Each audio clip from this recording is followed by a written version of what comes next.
the most realistic online racing sim ever made.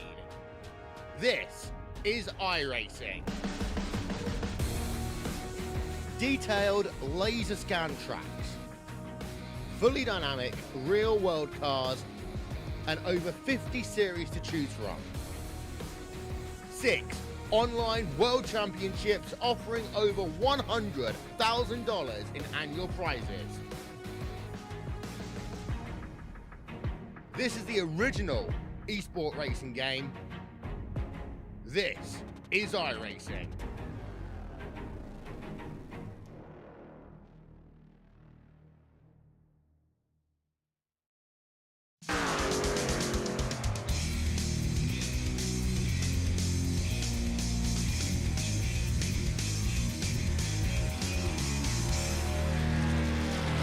Well, hello, ladies and gentlemen, and welcome to the Turn 3 Racing Network, as tonight we are here with the OP Racing Premier Super Speedway Series as they bring you their final race in this 22 race season. It is championship night. 4 drivers are going to go after it. Gabe Butler, one of our championship drivers, he is on top of the leaderboard. Now Sebastian Marin, Zach Fritsch inside the top 5. These guys all getting very close in their qualifying time.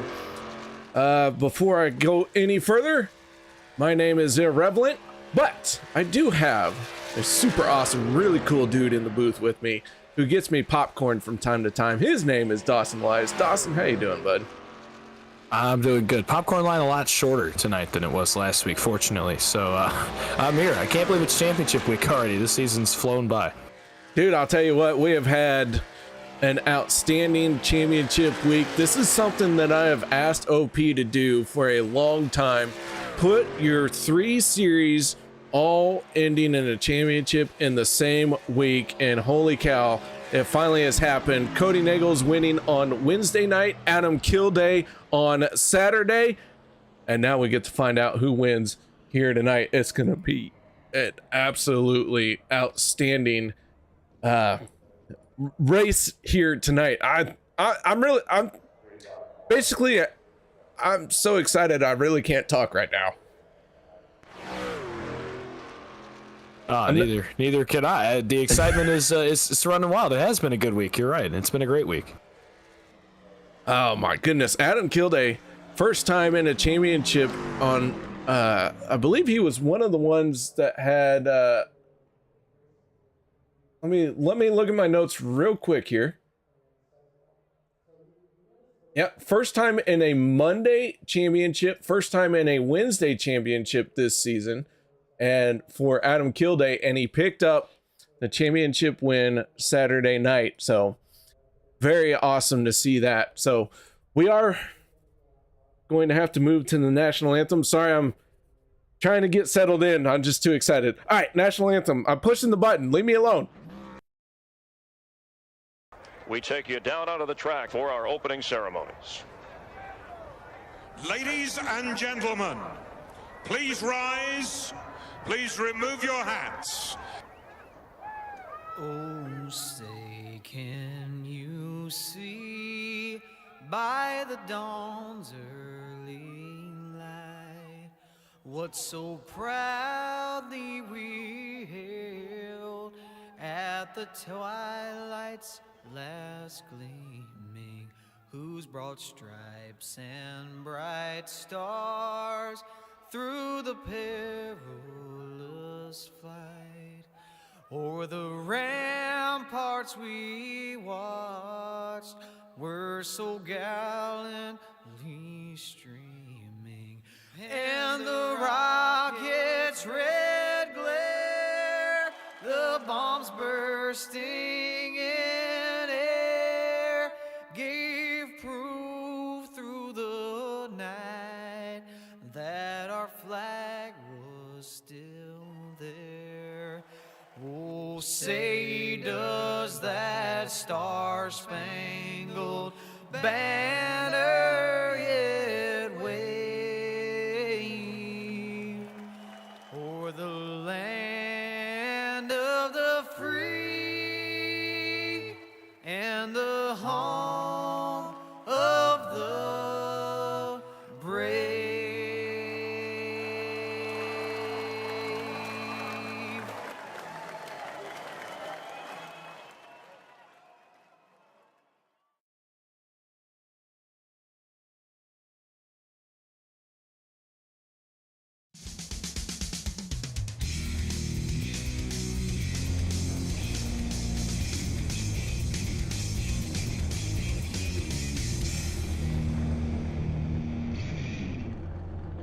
Welcome back, ladies and gentlemen. Thank you very much for joining us here tonight on our championship night presented by Butt Kicker. This is our final race of the season. Sebastian Marin, Kody Neagles, Zach Fritsch, and Gabe Butler going after a championship here tonight. Let's get right into our starting lineup for this one. On the inside of row number 1 from Dale Cup Games, turning a lap time at 51.920.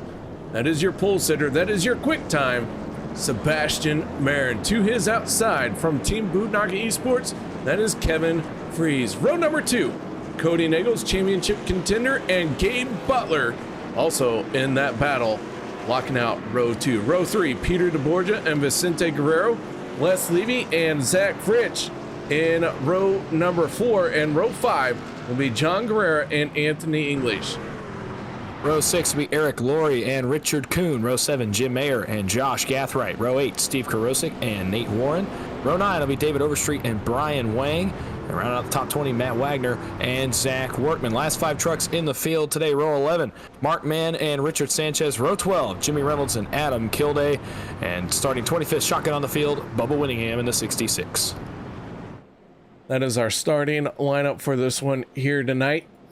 Zach Fritsch, right now, he is our lowest running championship contender. All of them qualified within the top 10.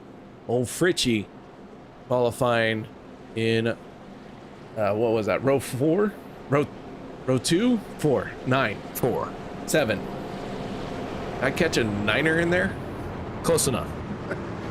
Good to see Josh in here. Good to see Alan. Thank you very much, guys, for coming in and saying hello. Hope you guys stick around for the whole thing, because this one is going to be a heck of a banger. We have 24 trucks in this race here tonight. Bubba Winningham did sign in, and then Bubba reached out to me.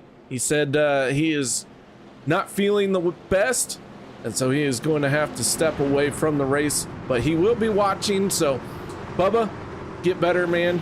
We look forward to seeing you when we fire off once again. So here we go. Green flag is out for the final race.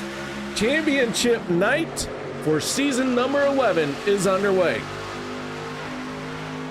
It's a pretty good start for those teammates on the bottom, battling tonight for the championship, but obviously going to help each other until they get to that point. Marin able to easily clear here for the lead into turn number 1. Imagine he will stay down, stay parked on the bumper of his teammate. It's the Bootnaga teammates up top now, Butler and Freeze, that will surge down the backstretch. Bunch of teammates up here. 3 Dale Cup trucks, 3 Bootnaga trucks, all running here inside the top 6 so far. And here's the first domino to fall of the night. Zach Fritsch is headed to the back very early on. He's going all the way to the tail end of the field. You know, I don't think that's a bad plan for any of our championship drivers. All they have to do is win the race. Stages don't matter to them. Leading a lap doesn't matter. Winning the race is what matters. And the 12 is saying, I take no chances here. I'm going straight to the back as our first lap is done and in the books. And right now, Sebastian Marin in the 23 is our race leader with the 6 of Kody Neagles on his back bumper. I'll tell you what, after racing in the Championship 4 race on Wednesday night, myself and Kody, we did the same thing. I mean, we did not like what we saw up front. We got shuffled out of the front of the pack just a little, and so we just went and hung out like Fritchie is going to do here early on in this race. We just went and hung out in the back, rode around for a little bit, waited, and just bided our time, just saved our cars for the most part, and luckily for us, we were able to drive back through the field and get back to the front and ultimately finish 1-2 in that race. So probably the smartest plan, but no surprise, the 3 up front right now are going to run up front. They are going to want to stay up front. That's how they've gotten to this point, and they're going to trust it here. They're going to lean on the strategy that got them here in the first place. Side by side, the field runs through turns 1 and 2 right now. Sebastian Marin, Kevin Freeze, Kody Neagles, Gabe Butler, all right there in the mix. We're starting to see a 3rd lane develop, but that one is going to fizzle out very quickly. Vicente Guerrero goes up to the top shelf. No one goes with him, and he falls back to the tail end of the field. And now the 23, the 6, they are hooked up on the bottom lane. Well, what that did, what Vicente was doing there was trying to, I guess, get the third line so they could go counter these Bootnaka teammates at the front. Unfortunately, it had an unintended consequence that allowed Peter DeBorgia to get up behind his two teammates. So now it's Bootnaka 1, 2, 3 in the middle, and Brian Wang. He's now leading the third line up top. And Dale Cup, they only have 2 trucks here on the bottom. Now Steve Karosik is starting to work his way forward, but not really close enough to help his teammates right now. So these two on the bottom, severely outnumbered. And unfortunately, the 14 going up is going to allow that right there to happen. Kevin Fritsch drops down and now blocks those 2 off in the front of the field. Starting to see that 3-wide action taking place very early here. This is going to be the completion of lap number 4. But Brian Wang doing it with a good strategy in mind. Here comes the 8 of Gabe Butler. He jumps up to the top shelf. He wants to make a lap lead. And I'll tell you what, I got no problems with what the 88 is doing and with what the 12 is doing. You either want to be all the way out in front or all the way at the back. We talked about Gabe Butler when he wanted to get into this race, just that he always finds a way to get the big win, to make the right move. He's a very smart driver, very sound driver, not going to make any dumb moves, anything out of line. He's always going to seem to find the right thing to do and stay calm while doing it. That's what allowed him to win his way into this championship 4 and tonight so far. Calm, cool, collected, the driver of that Chevrolet Silverado, and he looks good up in the front right now, making all the right moves early on. Gabe Butler sliding down to the inside as we begin lap number 6. We're riding on board, looking out the back of this 88. That is quite the hungry field behind him, but the championship 4 are kind of top heavy right now. All of our, I shouldn't say all of them, Neagles, Marin, Butler, they're inside the top 5. Zach Fritsch all the way up the tail end of this field. The 12 just riding it out. He is calm, cool, collected, right where he wants to be. So that the Fritsch fan club, no one needs to panic. This is absolutely a good strategy for the 12. Yeah, it's smart. I don't blame him. Only one faster pair available tonight. So for 100 laps, when you've got all these consequences on the line here tonight, not a bad strategy at all. Just go back there and just hang out for a little bit. No stress. You don't need to worry about stage points. You don't need to worry about leading a lap. You just need to be up front at the end and finish ahead of the other 3. So not at all a bad strategy here tonight. But again, the other 3, you knew what they were going to do coming into tonight. You kind of had an idea that they were going to want to control the flow of the race and lead all the lanes if they could. Sebastian Marin, by the way, has been kind of all over the place. I saw him block the third line a couple laps ago just to try to get an extra bit of a run, as the middle just had kind of faded, and it's kept him up front. He's still leading the middle line, but Brian Wang, this is a spirited run out of the top side. Steve Karosik really got it working, and we are 3 wide, 3 rows deep. Now make it 4 rows deep. Here comes Nate Warren into the fray. All right, one thing that we haven't really talked a whole lot about, that's Checkered Flag Motorsports. This is a race that Checkered Flag Motorsports really wins more often than not. So we're going to see if CFM can come away with the race win here tonight and spoil the party for our championship contenders. Checkered Flag Motorsports tonight being represented by David Overstreet and Les Levy. We'll keep an eye on them and figure out how they're going to win this race, because they like to win this race. I mean, they got nothing to lose. They don't have any stakes. The only drivers with stakes tonight are the 4 drivers with green spoilers. So for those 2 trucks, there's just not much for them to have to worry about other than go up there and win the race. And like I said, spoil the party a little bit for whoever of our championship 4 ends up as the champion. That's been the case the whole postseason, really. Just the field of drivers that can do that gets a little bit bigger. Tonight, it's all but 4. So a lot of guys that are going to be in this field racing for nothing more than just to get to victory lane one more time in this season.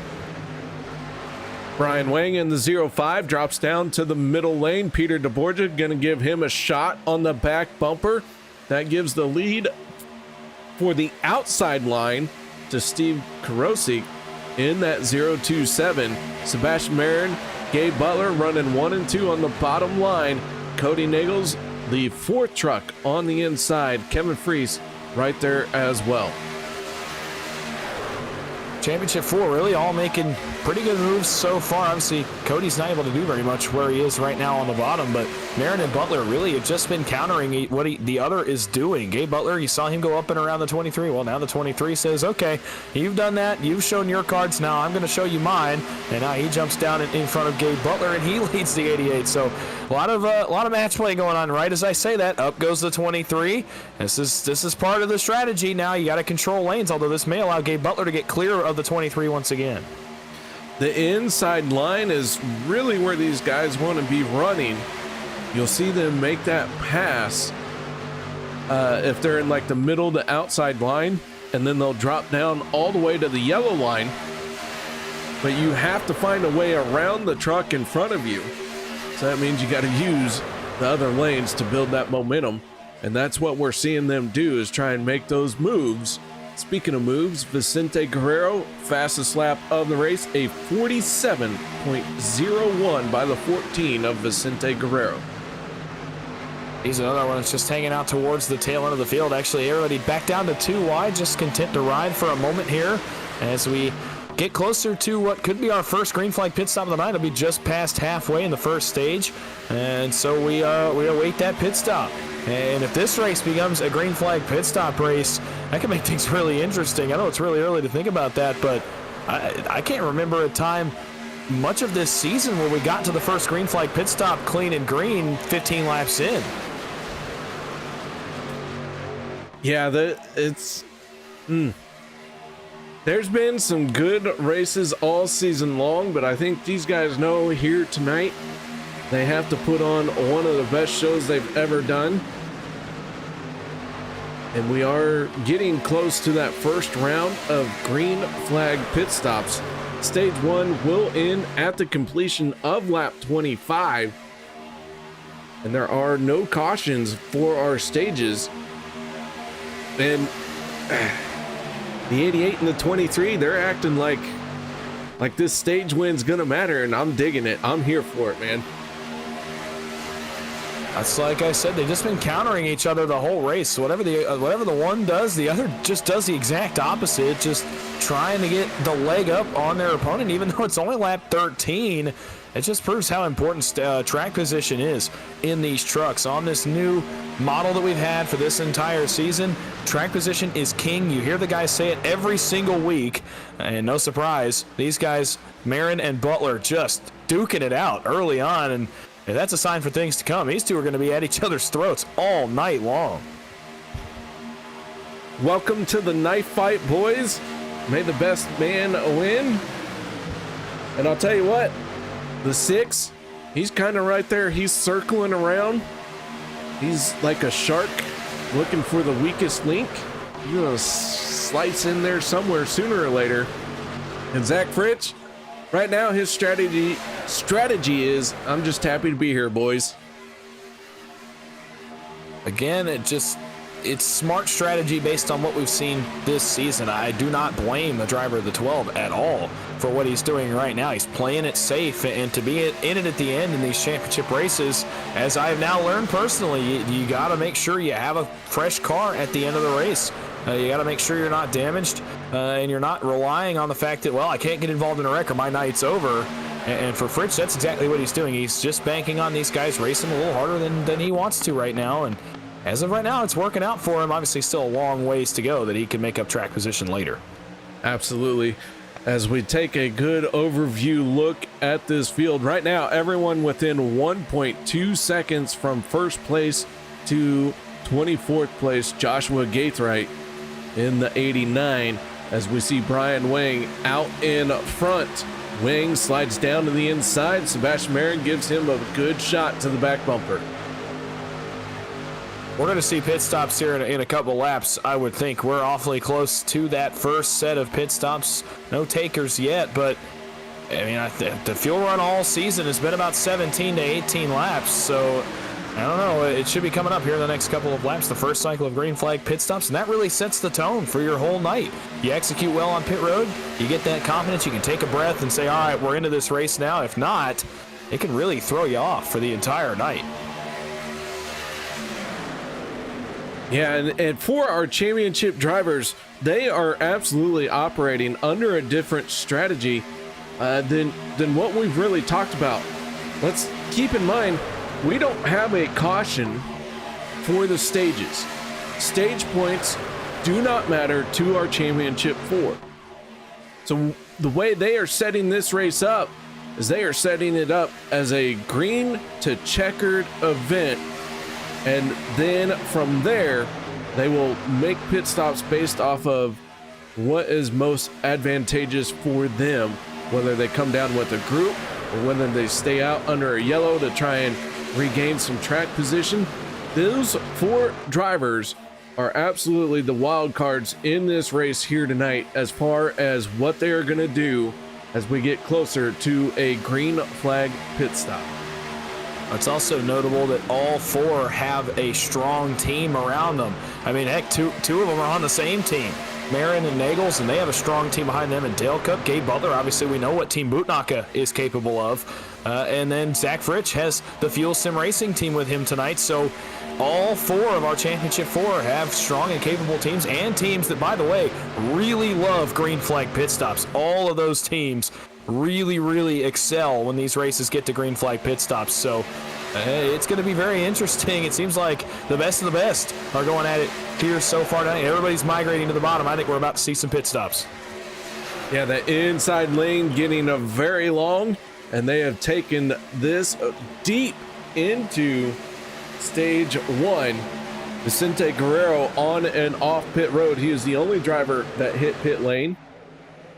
Everyone else now single file in the 23. Big wiggle up the track. Not sure if that was planned to try and drop to the tail or what, but here comes the field. I'm not sure what the deal was there. Coming on to pit road, and this is everybody. I cannot say I expected this. This is the entire field on pit road at once. This is going to be a very busy place here on exit. Yeah, pit road saw just 23 trucks peel off and everyone into their pit stalls. Vicente Guerrero, the only one who did not make that stop. He was 1 lap sooner. Kevin Freeze winning that race off of pit road. Then it is a land rush, and Sebastian Marin in the 23, the big loser in this situation. He lost a ton of spots. Yeah, I mean, I kind of hope we get a chance to talk to him at some point tonight now, just considering I'd like to know what happened right there. It didn't even look like he got hit. It looked like he just kind of went out of line, like jumped out of line. I don't know if he was going to run out of gas, perhaps, maybe try to get to the back before he did so. I'm not really sure. That was a very odd look. On board with Kevin Freeze as we look out the back bumper, you can see everyone kind of single file. Vicente Guerrero, who made that first pit stop, even though he was all by himself, he is now moved up into 15th place. So Vicente, a stress-free pit stop for him. Comes away now mid-pack and has to figure out how he's going to try and work his way back forward. Yeah, absolutely. And Kody Neagles, he wasted no time. He goes up to the outside. He's got Anthony English coming along with him. Same with Richard Sanchez. They're going to have a nice run here down the backstretch. Cody, he decided he didn't want to be third of the championship 4 anymore. He wants to go up there and make this a race, and he goes all the way to the race lead for the first time tonight. The 6 is out front at Daytona. For the first time in the playoffs, we see the 44 back into his original paint scheme. For the entire time that he was in the playoffs, he was running a paint scheme that represented Logan Helton, as Helton had earned a spot into the playoffs but stepped away because he had other commitments, and that put Anthony English into that spot. And English said, "I'll run your paint scheme, I'll support you for your kind, gracious move." And unfortunately, the 44 made it deep all the way to the championship 8, but just could not make it into the championship 4. Still a very great season for Anthony English, obviously a member of the Championship 4 on Wednesday nights as well. He had a very consistent season across all 3 series, so nothing to hang his head on here in this season. I will say the pack has been broken up. It's about 14 trucks in the lead draft.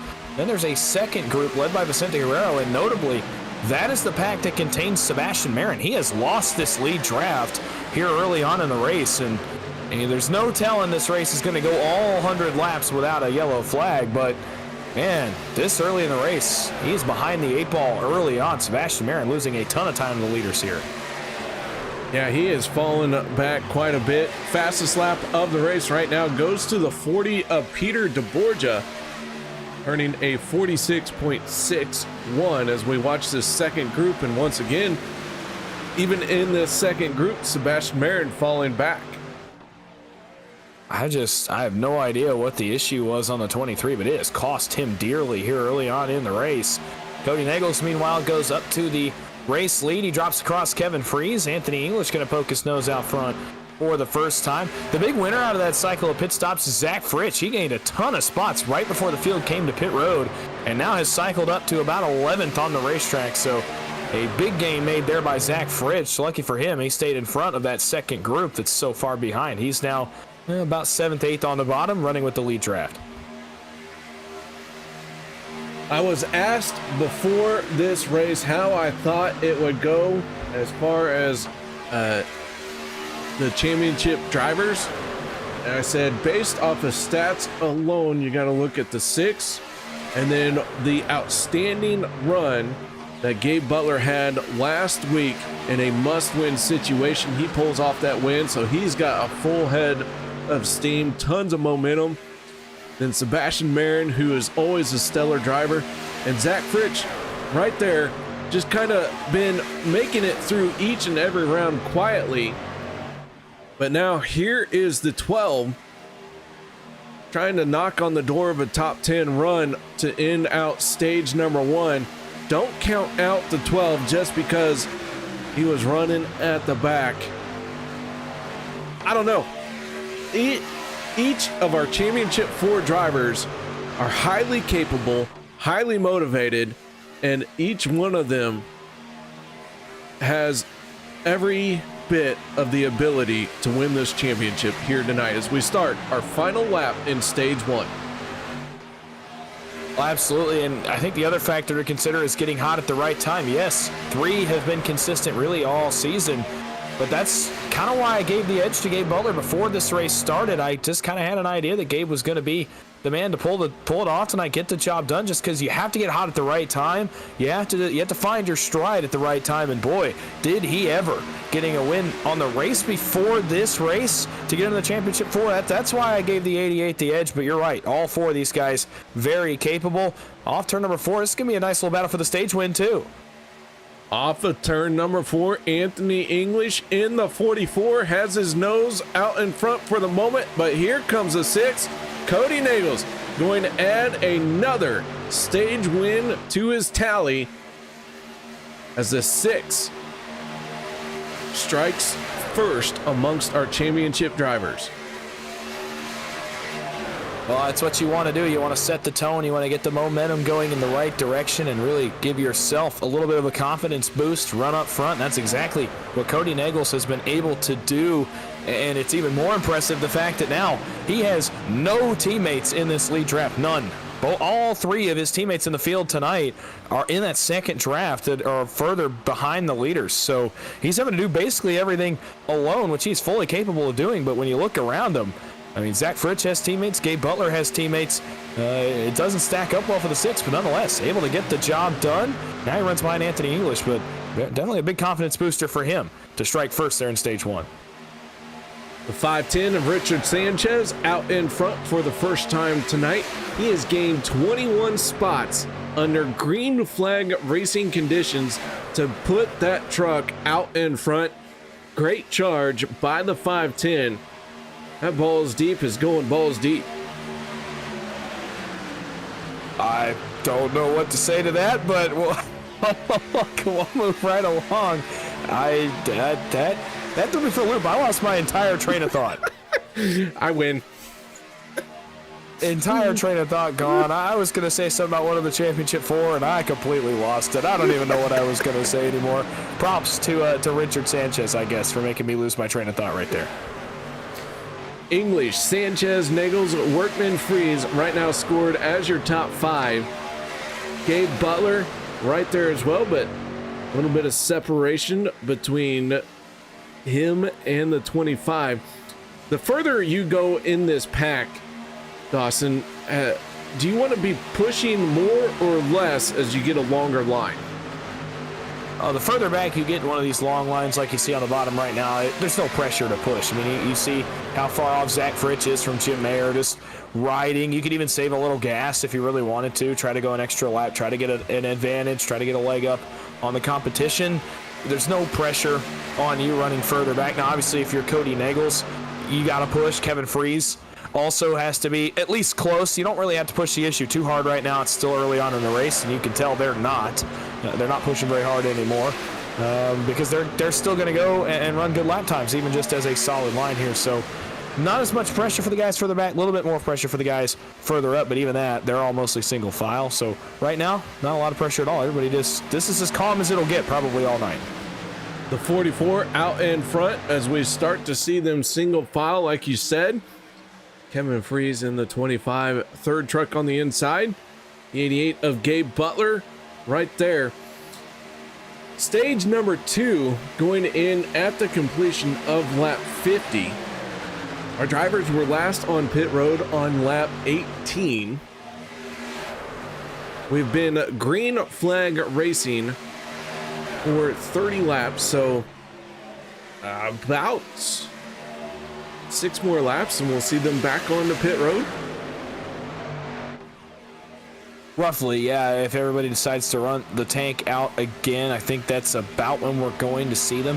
At this point, everybody was on the same strategy, so there's not going to be much difference, I don't think, here as we get later in the race. Everybody seems to be on one cohesive strategy all through the field. So maybe later on you get guys going, a lap or 2 early, a few laps early. We'll have to talk about that later in the race, obviously, if it continues green. But so far, 30 laps green. If you'd have told me this before the race started, I'm not sure if I would have believed it.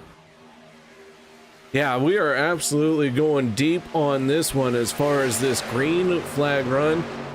I'm not sure it's the longest one in OP Racing's history, but it's a long one to start the race off for sure, because this is the first season that I can recall that we haven't had a caution for a stage or leading up to a stage or anything like that. Even just, this season, it feels like we always have that early caution, or the caution halfway through the stage means they don't have to pit before the stage, or even a caution to end stage 1. Feels like we've had one of those several weeks in a row. Tonight, just no signs of it. This is weird. Can I say it like that? This is really weird. I just did not expect this at all. Want to check in on this second group. The 47 of Richard Kuhn leads this group. Sebastian Marin, second truck in line. Then Joshua Gaithright, John Guerrero, Matt Wagner, Adam Kilday, Jimmy Reynolds, and Vicente Guerrero. 2 trucks that have really fallen off the pace. That is the 62 of Les Levy and the 027 of Steve Karosik.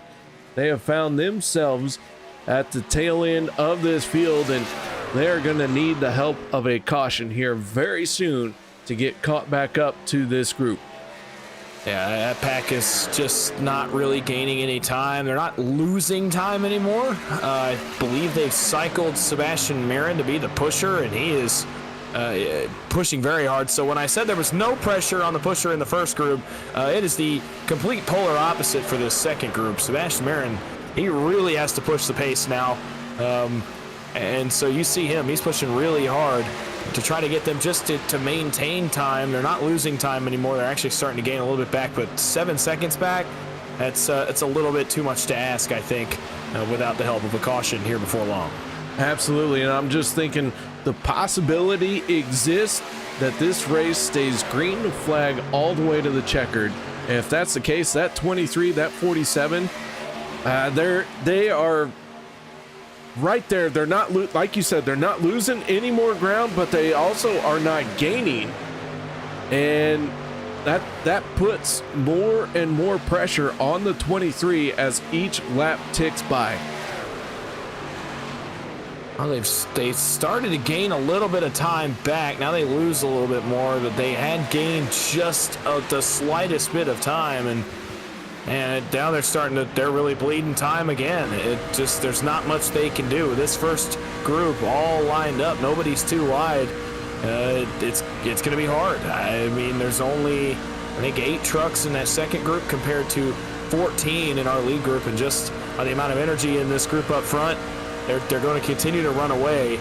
It's been about 7.5 seconds for the last 5 or 6 laps or so, and that's not going to help that second group at all. They're still way too far back. Yeah, and this first group being single file, that lets me know they are starting to think about pit stops. And I said about lap 36, well, that's next time around. So we'll see what happens here. This group is 14 trucks strong. Peter DeBorgia in the 40 at the tail end of the group.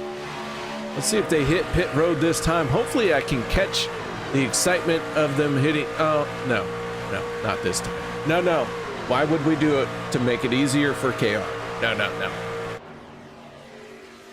No, Nope. of course not. And every lap we say something about it, now they're not going to pit. I mean, that's how it works. That's how it's worked for me all season, at least. I mean, I had a beautiful shot from the 40 of Peter DeBorgia as they all come down pit road, and they're like, nope, not going to do it. Not going to do it. I mean, this would be the exact same run they ran on the opening stage of the race, so if they're going to pit, you would think it would be right here, right? I mean, I don't know. What do I know this season, apparently, but let's see. Let's see if they do it. Let's see if they do it for me. I think they're going to hit pit road. Hey, there we go. Pit stops. On the pit road with the 40 of Peter DeBorgia. Very aggressive, late on the brakes. 2, 3, 4 trucks spinning. And it's Richard Sanchez, Brian Wang, I think, that were the 2 that I saw. Second group comes on behind them and has to miss the 510. Oh, my goodness. Sebastian Marin, Josh Gathright had to hang the quickest left that they probably ever have on pit road, as that second group really was coming in hot as well, trying to make up some time here on pit road. Tough break for Brian Wang, but good news for several of these guys in the championship battle. They were all able to squeeze through or ghost through or all of that, but man, another pit stop. We are still green. Kody Neagles, Zach Fritsch. Well, by golly, that 12 is out in front of our championship leaders. Oh, there's a caution flag all of a sudden here in the middle of pit stops. The first yellow flag of the night on lap 37. I believe this one is for the 47 of Richard Kuhn here on lap 37. Let's take a look and see what happened to him as he made his way off of pit road. Going 3 wide here. Oh, Matt Wagner, Peter DeBorgia, and Richard Kuhn just gets turned around. They all were 3 wide, and just the 47 had really, I mean, what do you do there? Everyone's trying to accelerate as hard as possible. The tires are at the minimum grip that they will ever have because they're cold and you're digging hard on them. Oh boy. Well, pit road is a dangerous place on and off, and right there it gets a couple of these guys out of shape, and now all of a sudden, after we had talked about how long the green flag run was, now we reset. Just about 12 laps from halfway, we completely reset, and all of a sudden now, you know what they say about cautions on these super speedways? They tend to breed more cautions, and I don't want to be too negative about it, but certainly, we may be asking for a few more stoppages in this race now. All right, with that being said, and our first caution of the night, we're going to step away for a moment. No one go anywhere. We'll be right back. after this.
Racing, you wanted the best, you got him 4 abreast. Often imitated, never duplicated. The greatest show on dirt, the World of Outlaws.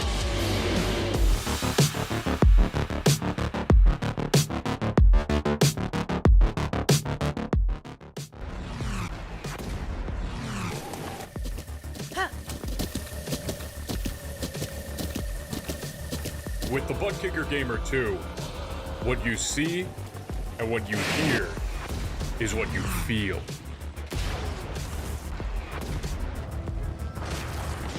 Butt Kicker. The future is feeling.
Green flag is back up and into the air. We're underway once again. Our first caution of the night is done and over with. Steve Karosik in the 027 made a big move down to the inside. Now he makes a bold move to the outside, loses a ton of momentum, gets a hard shot by the 23. The 44 of Anthony English Right now, your race leader down the backstretch, but here comes that outside lane. Yeah, Karosik was going to get his teammate Sebastian Marin, trying to give him some draft, trying to get him back up to the front. That line was fading and fading fast, and Karosik went up there, dragged his teammate along, and now they're right back up at the front. They've got Jim Mayer working behind them. Now in the 95, taking his first shot here at the front of the field. Zach Fritsch as well. He's third on the bottom. He's up in the front of the field really for the first time tonight. And this pack is really spread out right now, about past the first 8 or 10 or 12 trucks. It is very disorganized so far on this run.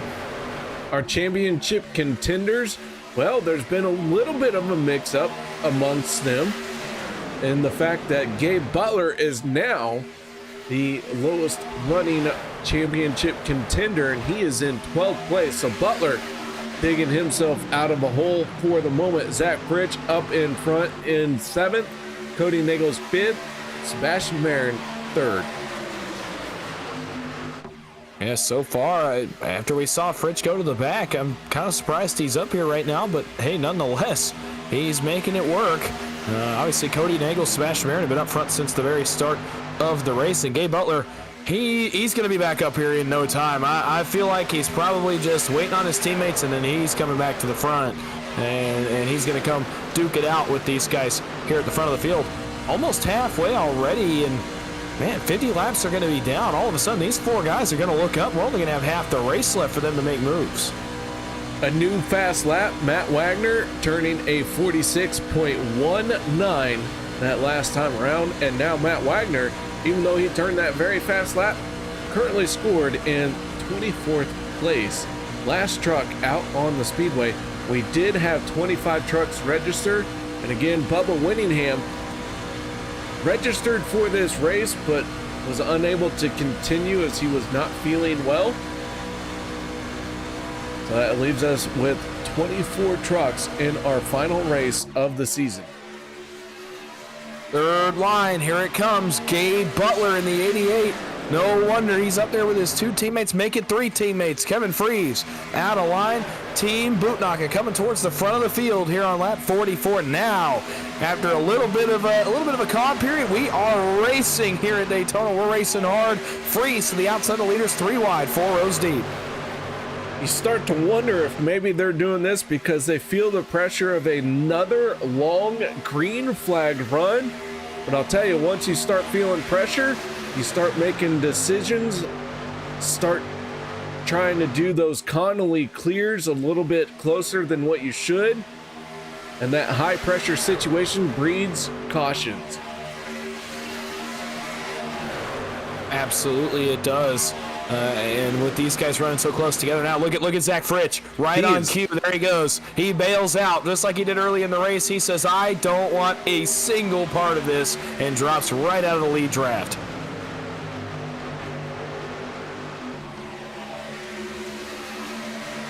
So Zach Fritsch blends back in, and he is in the 14th place, right there in the middle of the pack.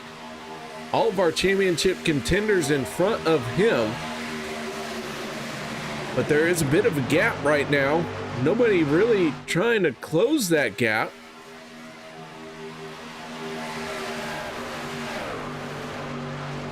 Interesting. Very, very interesting. These guys are, each and every time we think we got something figured out, they're going to throw us a curveball here tonight. That's been the story of the season. I mean, at this point, every time we say something, they tend to do the exact opposite. And tonight, no different. Noticeably, the 23, Sebastian Marin, is missing a rear bumper. I'm not sure what happened there. Maybe just a push gone wrong or something, but it's going to affect trying to push the 23. That's a very interesting situation to keep an eye on. As man, third line, they faded in a hurry. Those Bootnacker trucks, they got all the way to the front. Kevin Freeze got clear. The rest of them just kind of got hosed. All right, at the front right now of our championship contenders, that is the 23 of Sebastian Marin, then Neagles, Butler, and Fritsch. Stage number 2 about ready to end here at the completion of lap 50.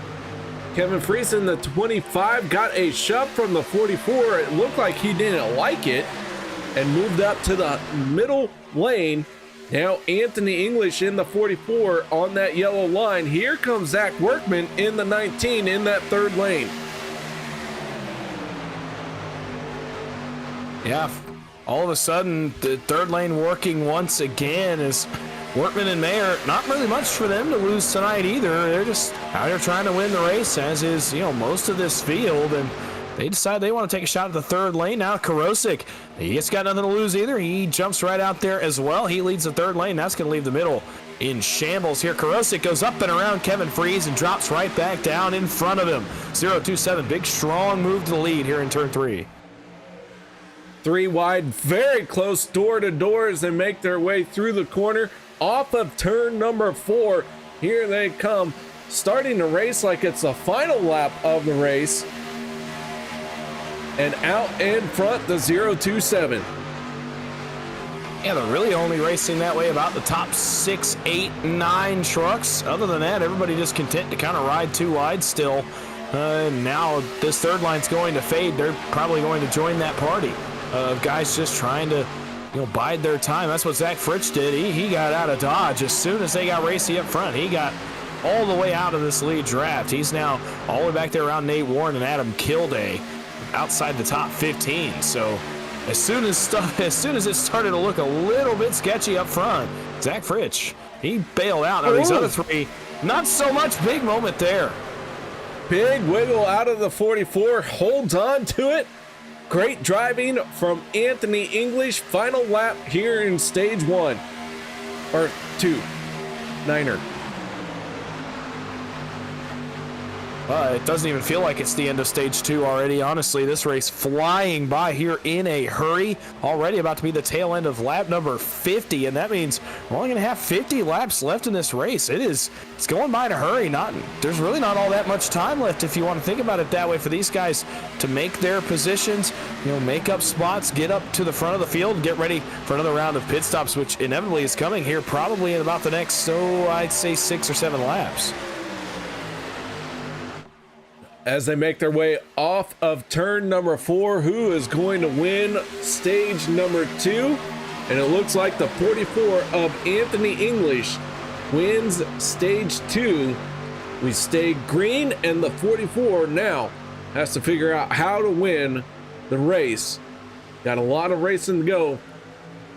That 44, I think he's a man on a mission here tonight. Yeah, English clearly has brought a different level of confidence to this race here tonight. Definitely wants to spoil that championship party, go back to victory lane here one more time in this season on Monday night.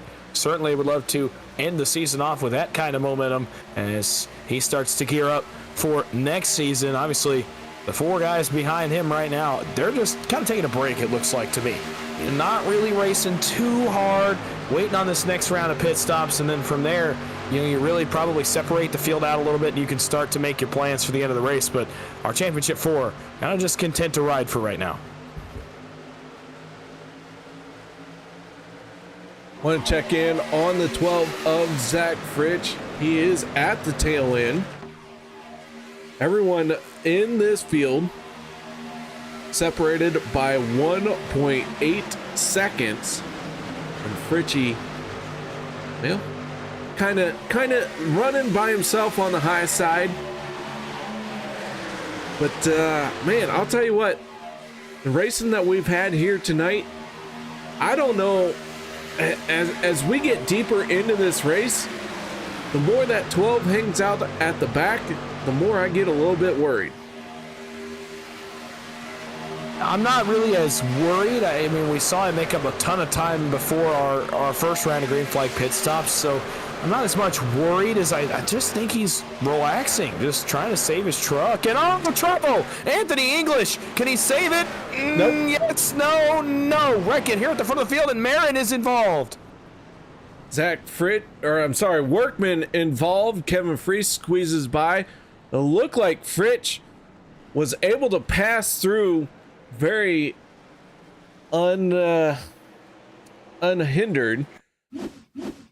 Let's see if we can't take a look. Sebastian Marin in the 23. Gabe Butler, they're in trouble in that shot. I want to back it up just a little bit more. This did start at the front of the field. Zach Workman, Anthony English making contact. Oh, and Les Levy in the 62 with nowhere to go gets into the back of the 44. And around he goes.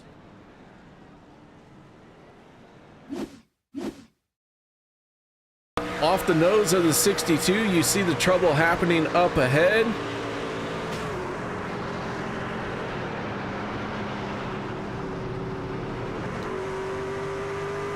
Light contact for the 23, spinning him around. Hopefully that was light contact. Take another look at the 23 as he is making his way through this fur ball.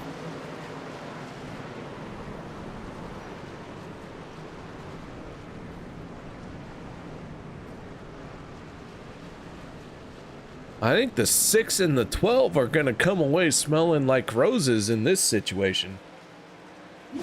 Yeah, Kody Neagles obviously able to get through unscathed. Zach Fritsch was able to dive out of the way of the spinning trucks in the outside line and get through it. Sebastian Marin, Gabe Butler not as lucky. We'll have to see the extent of the damage on those trucks. I know it was a pretty tough hit for Gabe Butler, so we'll just have to see how long those trucks spend on pit road here under this cycle of pit stops. All right, so our first big crash of the night comes, what lap was that? 54? Yeah, 54. Good enough for me. Kody wins the race off of pit road. Peter DeBorgia, Zach Fritsch, John Guevara, and Steve Carosi make up your top 5. So there we go, ladies and gentlemen. Kody Neagles out in front. That 6 has been the dominant truck this season. Picked up more wins, more stage wins than anyone else. I'm sorry. I said that wrong. Give me just a minute to recalibrate.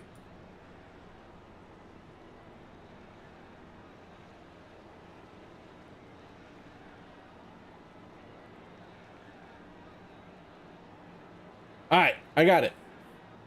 Kody picked up more stage wins than anyone else, but did not pick up a race win until race number 20. So there you go. It goes into his consistency all season. He was probably the most consistent driver, had the most points over the course of the regular season, and that's due to the amount of stage points he racks up, the amount of laps he's led, and it shows the all-around consistency. Even without a race win, still able to just continue to be consistent week in, week out. I will say I did get my Wednesday night confused with my Monday night for a moment there. So, yeah, my bad. Dawson, sooner or later, someone's going to have to tell me how to do this job. I mean, you've been doing it a lot longer than me, so that person will not be me. Just for the record. Just because I've been doing it longer doesn't mean I'm good at it. Experience means a lot. That's all I'll say.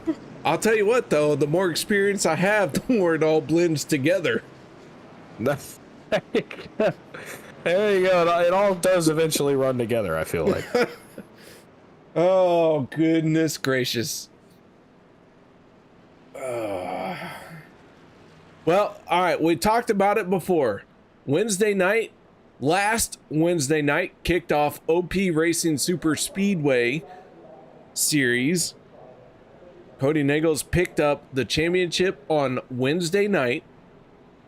Then it moved into Saturday. Adam Kilday picked up the championship on Saturday. And then here we are for tonight, our third and final championship for the OP Super Speedway Series. And right now, the 6, the 12, the 88, they are all in the same picture. The one truck that we are missing from the front, that is the 23 of Sebastian Marin.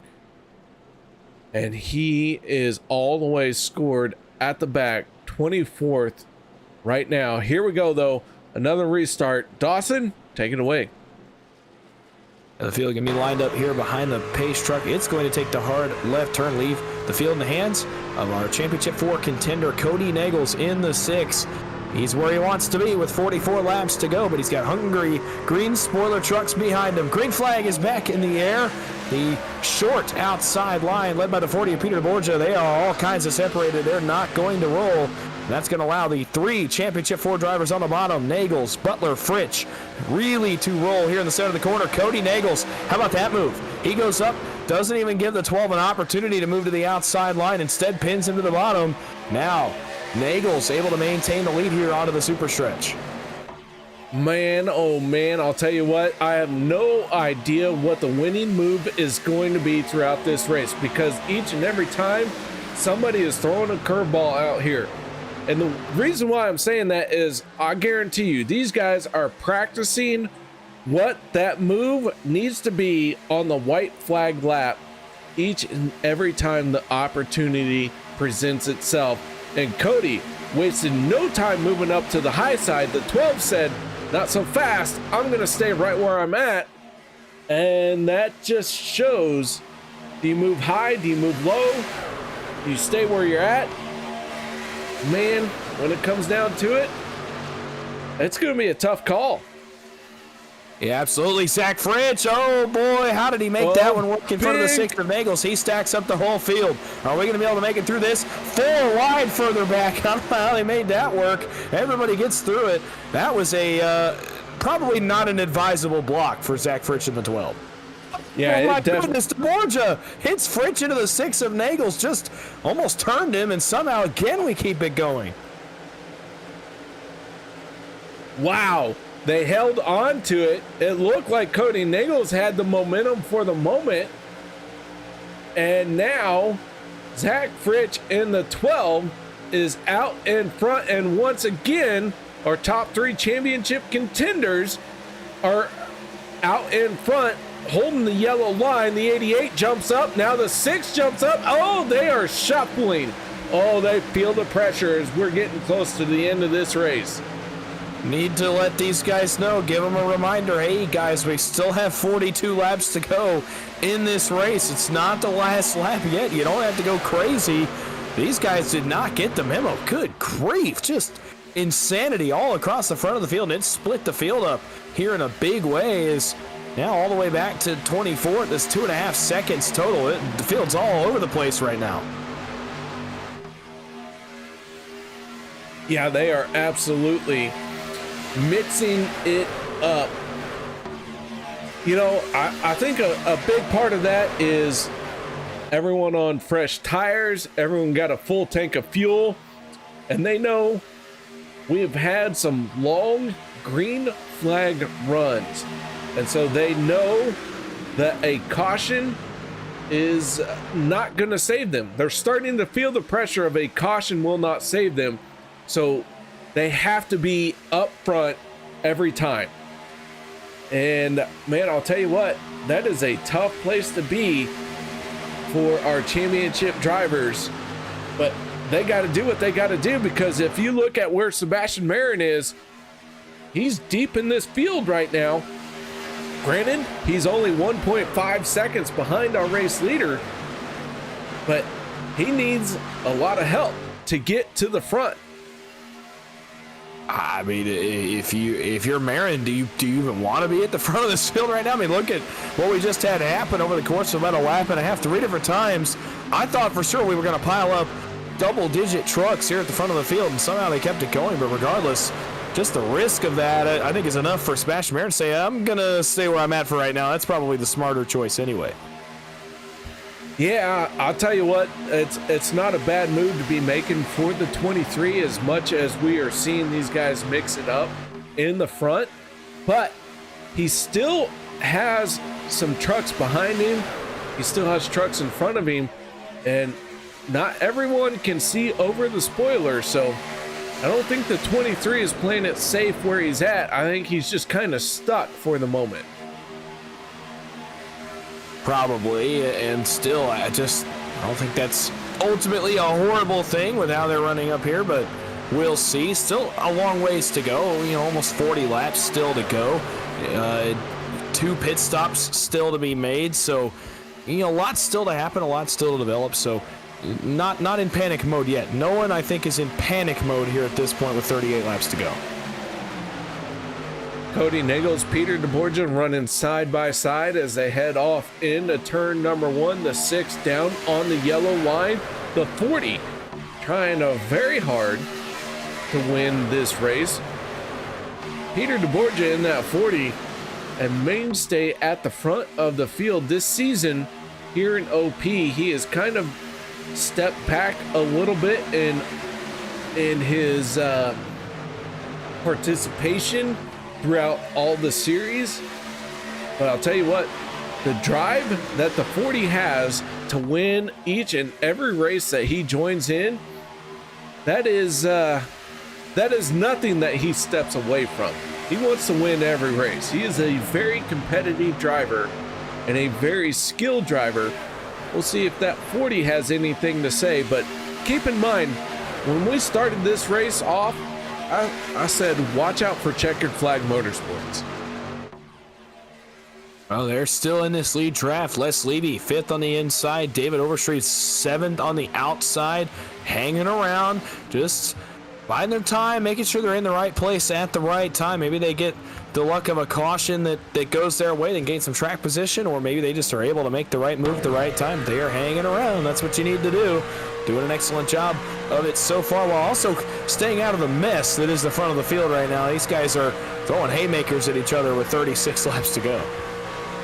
I'll tell you what, the haymakers have been thrown all season long, but now it comes down to who has the stamina, who can continue to stand up as they get punched in the face over and over again.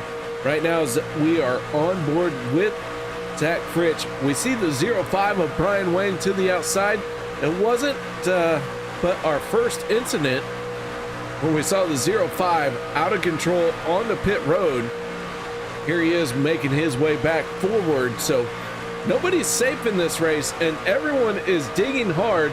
By golly, this has been the best race I have seen from OP this season. Well, definitely the cleanest race as well. Only a couple of incidents so far in this race. Only the one that collected any of our playoff drivers, any of our front runners. So certainly the best racing product we have had all season, and what a time to do it tonight when there's a championship on the line. What a race it's been, and there's still 35 laps to go. The intensity is going to continue to ramp up the later we get in this race. You can already tell, compared to 30 laps ago, just how much more intense these guys are running, how much harder the pushing has gotten, how big the blocks have gotten. You can already tell these guys are starting to ramp it up, starting to turn up the temperature here at the front of the field. Richard Kuhn in the 47, one of our playoff contenders who got eliminated. That 47 though says, hey, I want to have a little piece of this race lead. He has got the 2 of Nate Warren on his back bumper and the 68 of Overstreet right there as well. Those are your 3 trucks in the outside lane. Yeah, absolutely. Oh boy, they get all kinds of out of shape right there and not able to gain much ground, but the middle line is fading in a hurry as Brian Wayne, Kevin Freeze have no help out back, none at all from Josh Gathright. It's just those 2 boot-knocking teammates in the middle right now. And up top, all the energy now has gone to the outside of the racetrack or the bottom of the racetrack. And let's see if Richard Kuhn can get anything done for now. The teammates able to hold their ground in the middle. Still 3 wide for the lead. This is about 4 laps running now. We've been 3 wide for the race lead. Peter DeBorgia out in front of the 6 of Kody Neagles down on the bottom line. Zach Fritsch right there. Gabe Butler in the 88 as well. All we're missing is the 23 of Sebastian Marin from our championship contenders. And Marin right now has not made any ground. He is still deep in this field, finding himself in 22nd spot as we go on board with him into turn number 3. Oh, big moment there in turn 3 up front. Steve Karosik, Richard Kuhn made some contact somehow, some way. They all get it sorted out, but my goodness, a big moment there almost right at the front of the field. That would have been right around our championship contenders as well. So luckily everybody able to keep it going. And now as the laps start to wind down, we get later and later in this run, we got to start to think about pit stops. And I would think they would happen somewhere around, I would say, let's see, probably lap 75, I think it's going to be our next pit stop. And that's interesting because then the window to make it the rest of the way opens only 5 laps later. So you got to start thinking about that. You got to start thinking about what are you going to do? Are you going to pit early on that last run? Are you going to pit late? And which strategy will ultimately win the race and potentially decide our champion? Let me just say right here, right now, most of these drivers are also their crew chief. They're their spotters, they're their crew chiefs, they are the drivers as well.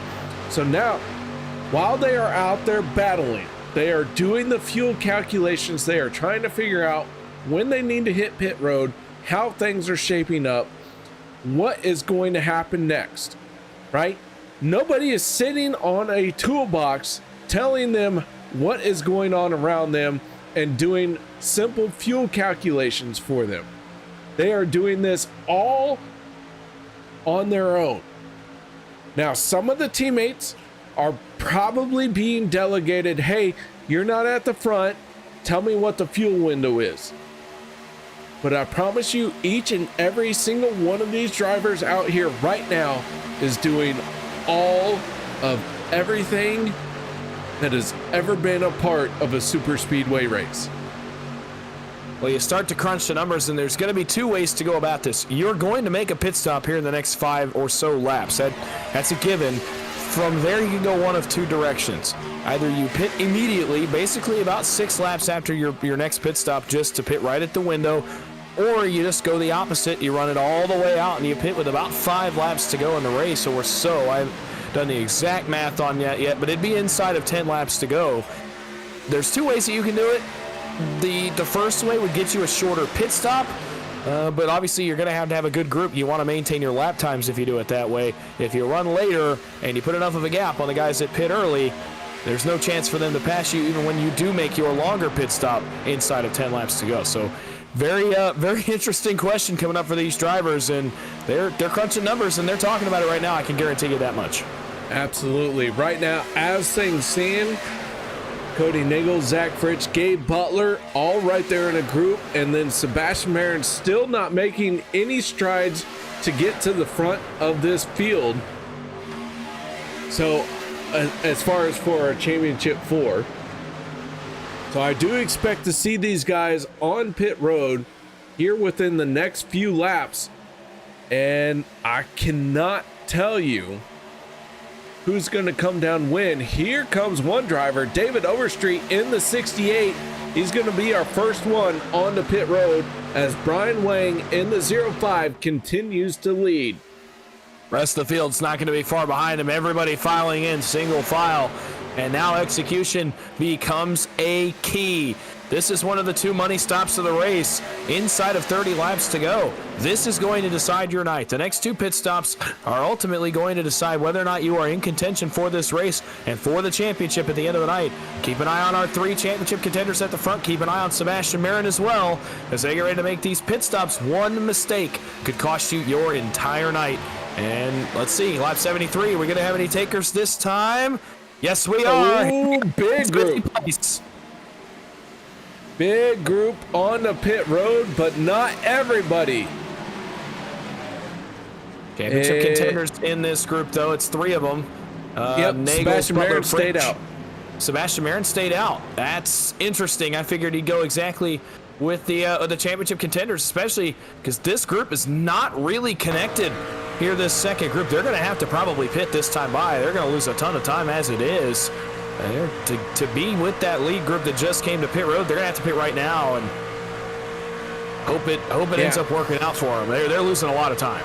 No, I'll tell you what, if you don't pit with the first group, you do make a mistake, because that second group, as everyone peels off, everyone around you scatters, and then it takes you time, energy, everything to form back up. Sebastian Marin now on the pit road. But man, oh man, if you're not in that first large pack to hit pit road, you're taking the gamble, because it's either safer but slower. So I don't know. We're gonna see. Other group is on pit road now, notably, and this is a huge piece of news in the championship fight. Gabe Butler had a slow pit stop. He has lost the draft of that group with Kody Neagles and Zach Fritsch. Unfortunately for the 88, he has now lost the lead draft. He's only got his teammate Eric Laurie, and that is a huge blow to the chances for the 88, the driver of the 88. He had a slow pit stop in the fact that he took 4 tires that time. So the 88, very fresh on tires. Everyone else in front of him took 2. We'll see how this plays out. A very unique wrinkle in our strategy here tonight. I mean, you got to think that it might have been a mistake. I mean, I hate to say it, but it could possibly be you forgot to change your service over. I know I've been guilty of it before. And in a race like this, when you're thinking about so much stuff, man, you hate to wonder if that's just one of those mistakes under pressure by the 88 Gabe Butler, or if it was intentional. But I don't see a scenario where that was intentional by Gabe Butler. No, I think it was intentional. I think it was I felt he was in the right there, and that more people would take 4 tires, and it seems like everyone has gambled to take 2. With that being said, I would not be surprised to see this 88 back into the top 5 before this race is over. Now, I say that anything can happen, but the way I was seeing the strategy and the pit stops, sooner or later, one of these guys had to take 4 tires, and Gabe Butler did it.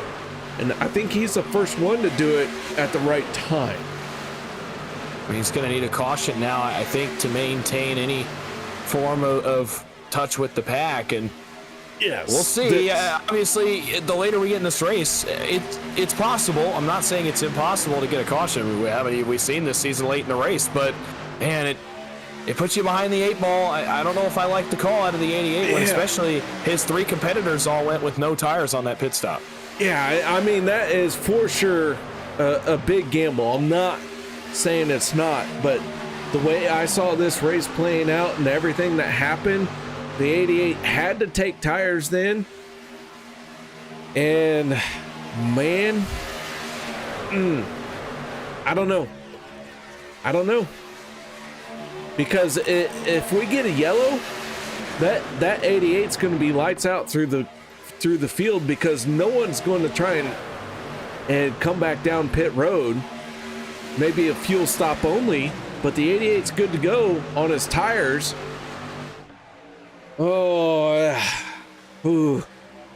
And my brain's going faster than my tongue, so if you can't keep up with me, that's on me. My bad.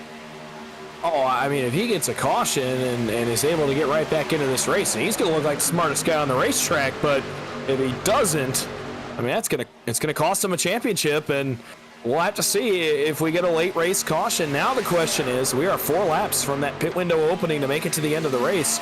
Do any of our remaining 3 championship contenders decide to pit a little bit early, decide to go right when the window opens, and perhaps try to just throw the rest of the field for a loop and try to win the championship that way? Right now, the 05 of Brian Wang is out in front. Anthony English in the 44 trying to charge to the outside. Kevin Fries, Sebastian Marin, Kody Neagles, they are all right there as well. And not too long ago, we were talking about how the 23 was at the tail end of this field. And by golly, a pit stop shook things up. And the 23 is now challenging with Kody Neagles to be the front-running championship contender. Zach Fritsch is looming, though he's definitely not farther towards the back this time. He is looming right here at the front of the field, just waiting to see what the race brings him, what this last pit stop brings here. This is going to be the money stop whenever it does happen, whether it happens in 3 laps, whether it happens in about 10 to 12. I mean, this is ultimately your most important stop of the entire season if you're one of those 4 championship contenders, especially these 3 right here at the front. I mean, now you're thinking about racing, yes, but I gotta think it's starting to root in the back of your mind. You're starting to think about that last pit stop and whether or not you can get on and off without making a mistake. Oh my goodness. All right, let's take a look here. Adam Kilday in the 85, our Saturday night champion with the OP Putt Kicker Truck Series Championship. Right now he is running 18th. He is the last truck in this lead pack. Then it's Gabe Butler. He is about 9, almost 10 seconds behind in the 88. He has 3 other trucks behind him pushing on him. So Gabe Butler, who took that 4-tire stop, we'll see how this plays out for him. But man, I understand why he did it, but as we get deeper into it, I'm like, oh, I don't know if that was the right call. That's why I don't think it was necessarily an intentional call. I mean, I understand the logic behind it, but for a guy like Gabe Butler, he knows his competition very well at this point. I just don't know if that was, a smart call right there, or if it was even the call he was attempting to make. Now, I will say they are gaining time, but he's got to gain a huge chunk of this back by the time we make a pit stop, or else he's not going to stand a chance if this stays green. But they are really chopping away at this gap on the lead pack, so we'll see how much they gain here before the next and final cycle, should I say, of pit stops. Our first truck to go a lap down finally has happened. David Overstreet in the 68, 1 lap down, and that has happened on lap 81. So Overstreet, Overstreet was one of our dark horse race picks in YouTube chat. He's gone a lap down. Don't count him out just yet, but it did get a little bit harder for that dark horse to win the race. Oh, absolutely. I was just going to say, it goes to show how clean this race has been. Really only the one, relatively large incident towards the front of the field in this entire race, and it has been about 30 to 35 laps since that incident occurred. So it just really goes to show how abnormally clean this race has been with only 1 incident so far. Now, still a long ways to go, and obviously the intensity gets higher as the race goes on, but it's notable for sure as we approach this final pit stop. Brian Wang in the 05 is our race leader. I will tell you, this next time around, the fuel window will open to make it to the end of this race with at least 1 attempt at a green-white checkered. Next time by, we're going to see these guys really start thinking about pit road. And, I mean, keep in mind, Dawson, we have 2 attempts at a green-white checkered. So with everything that's been going on, do we have a green-white checkered finish, or do we stay green from here? Because this race is absolutely outside of everything that we have seen this season. I just think it comes down to the final pit stop ultimately.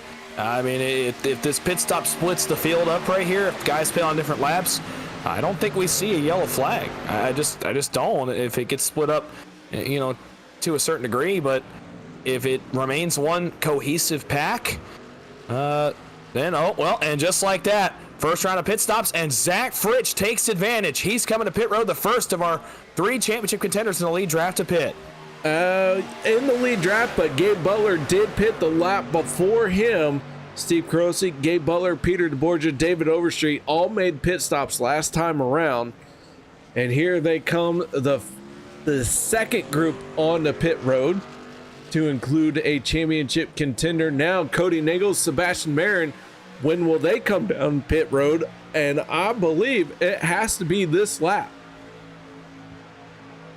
Yeah, I don't think you can wait. I really don't. I think you've seen the 12 and the 88 make pit stops now. If you're these last two, there's no choice. I don't think you can wait another lap, but they choose to do just that. Adam Kilday, Josh Gathright drop off the racetrack, but everybody else content to continue to run. And with 14 to go, we'll check lap times, obviously, when these groups get back up to speed, but I don't know how I feel about this call. It's a gamble. It's a gamble on whether you have a caution or not.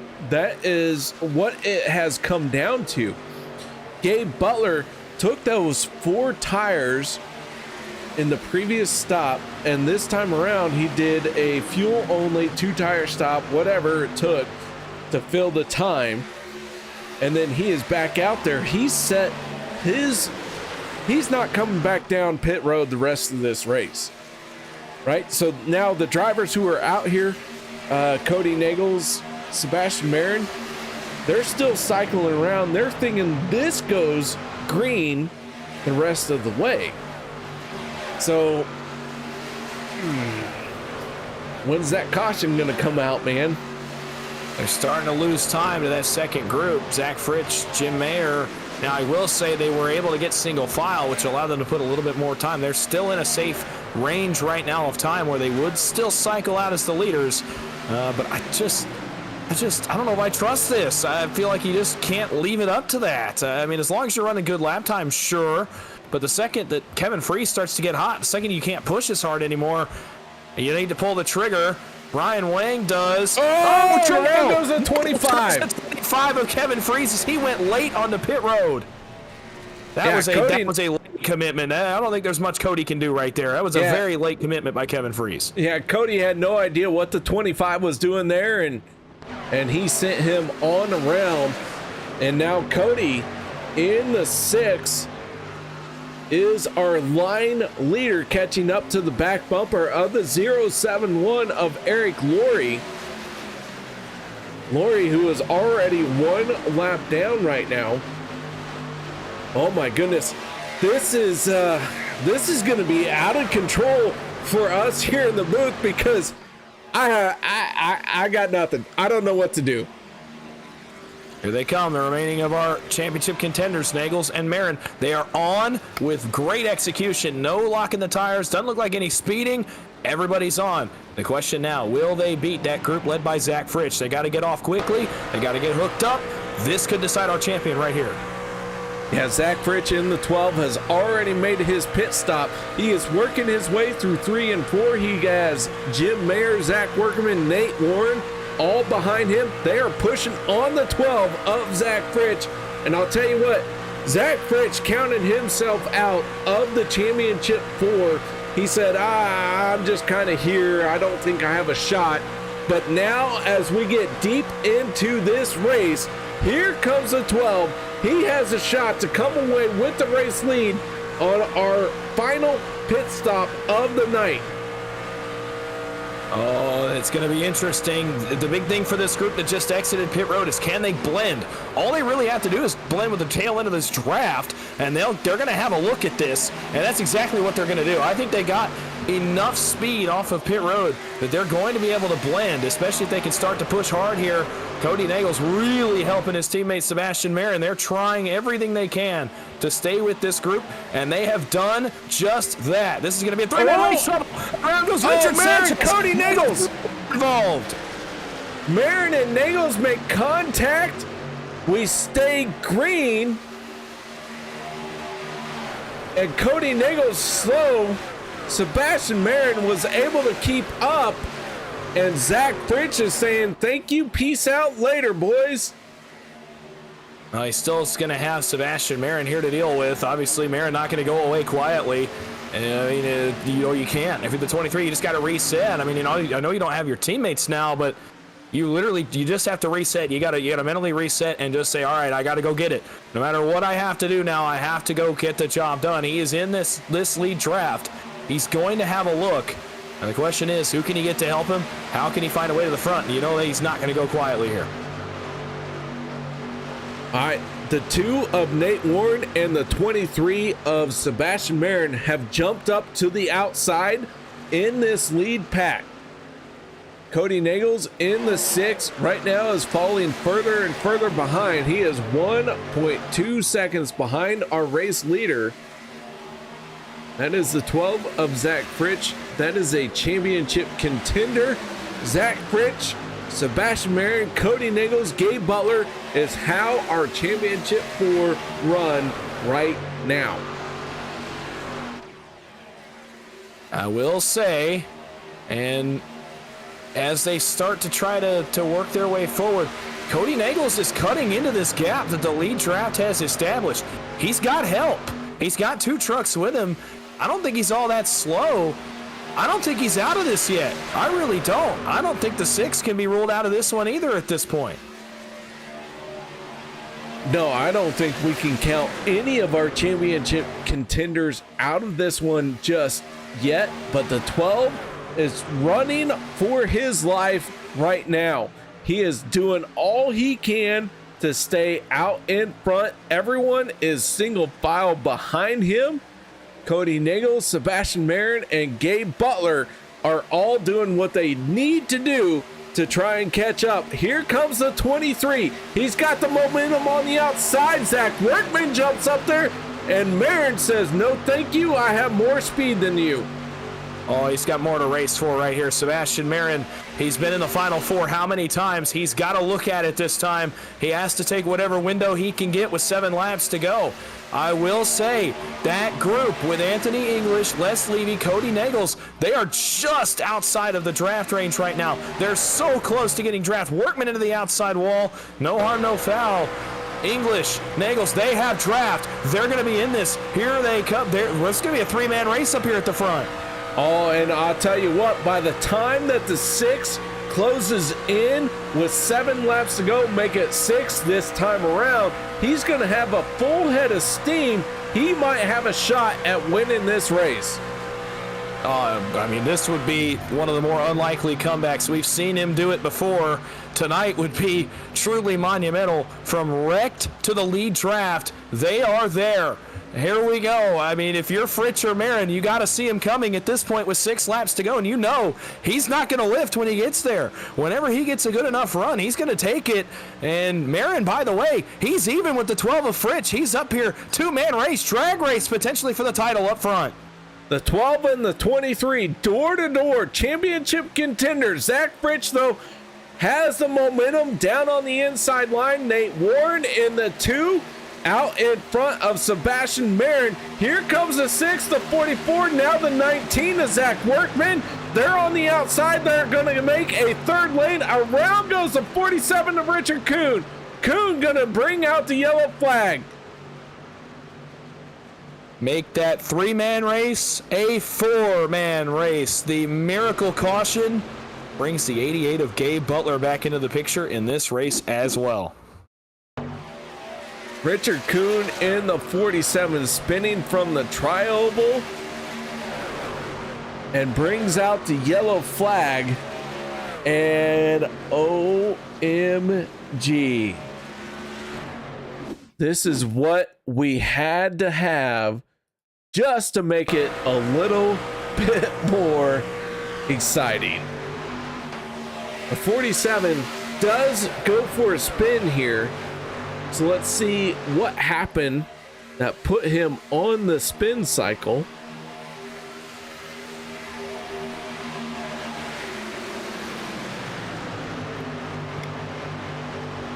Oh, I backed that up way too far. All right, never mind. I missed it. My bad.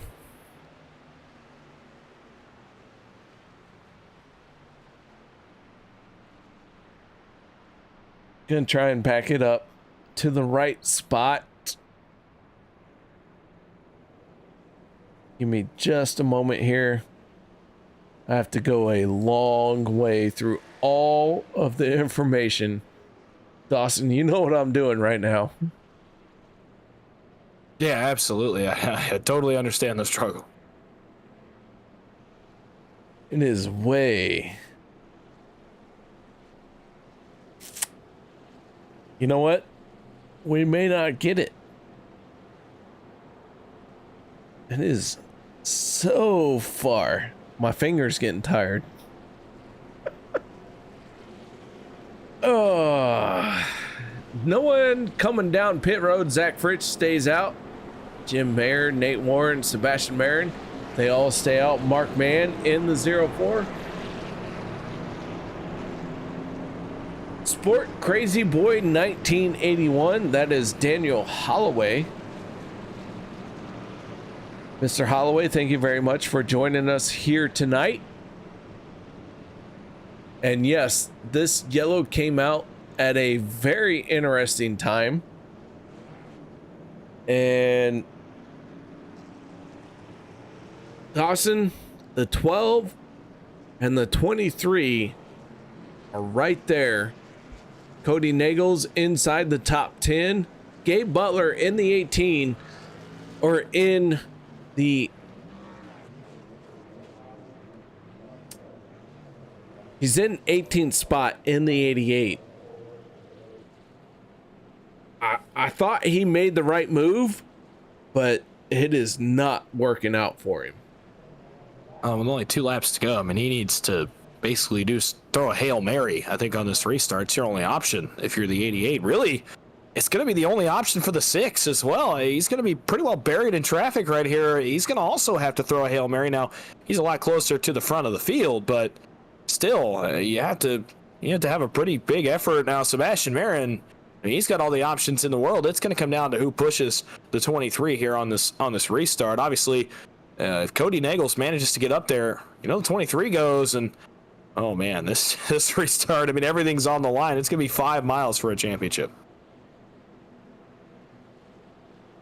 Well, it could be 5 miles, or it could be 10, because yes. Right? It could very easily be 10 miles. Yes, that's very true. All right, we are using our first attempt at a green, white, checkered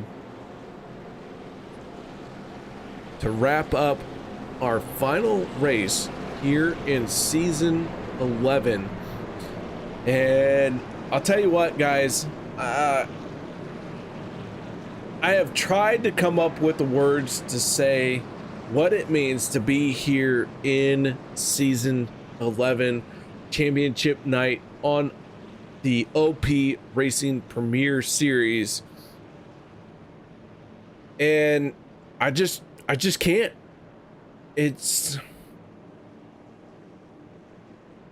I'm not one for emotions.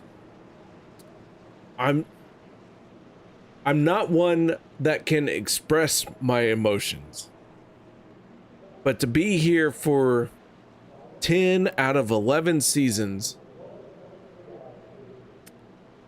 and these guys doing what they're doing here in this season, I got nothing. I hope the best for a championship 4. Zach Fritsch in the 12, the 23 of Sebastian Marin, the 88 of Gabe Butler, and the 6 of Kody Neagles. But holy cow, I have no idea what's going to happen next.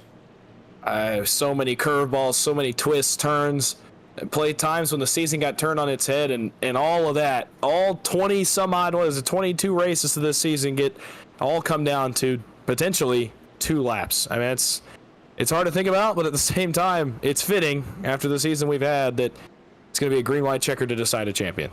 I mean, how do you come up with this? You can't script it. Racing typically better than any script writing could be. That's what I've experienced, and it's so fitting. What a moment this is right here as Pace car gets ready to go. Zach Fritsch, he has to play defense. Everybody behind him, on full offense. Can Fritsch get it done? Will somebody else behind him get the job done? Green flag, green-white checkered attempt number 1. Everybody's spinning their tires. Kody Neagles is already into the outside line. He's going to have options. Gabe Butler is into the outside line. He's going to have options. Oh, my goodness. Both of those two are all of a sudden in a perfect position to come to the front. There goes Neagles. He's going to have to wait. He can't go quite yet. He doesn't have any help. Off turn number 2, Fritsch is going to have to start to play some defense. Zach Fritsch, who counted himself out of this championship battle, now is looking for the white flag as the race leader. Here we go on board with the 88 of Gabe Butler as we head off into turns 3 and 4. Holy cow, this championship battle is the one that we have all been waiting for. 22 races in this season. Oh my goodness, one more lap to go. Sebastian Marin's going to need a push, and he's going to need it quickly. He still doesn't have one. Off towards turn number 1. Here comes Zach Workman. If I wanted anybody pushing me right here, it's the 19. He's going to have a run. Sebastian Marin, all of a sudden, 4 trips to the final 4. This may be his best look at it. Here comes the 23. Off onto the backstretch. Fritsch plays defense. How about that from Marin? He goes a lane higher. Now the 23 leads down the backstretch. Here comes the 6 of Neagles. He's going to be in this as well. Marin leads into 3. Who's going to get the job done? Zach Fritsch in the 12 avoids Zach Workman in the 19. We got 3 of our championship contenders right here. The 88 is in 4th. Zach Fritsch. Oh, Sebastian Marin wins it. Sebastian Marin did an outstanding job through 3 and 4. I was trying to see everything happening. It happened faster than what I could say. Holy cow. How about that?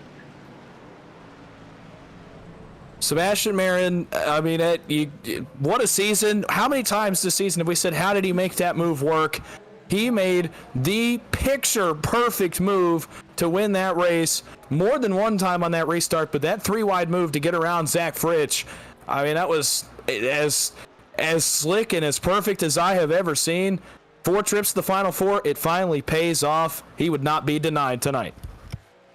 Holy cow. Sebastian Marin in the 23 picks up season number 11 championship win.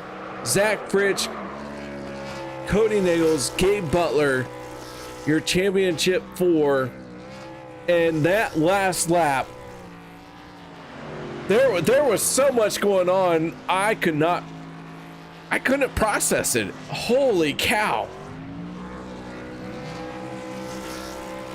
I mean, it was everything we wanted out of the finish of this season.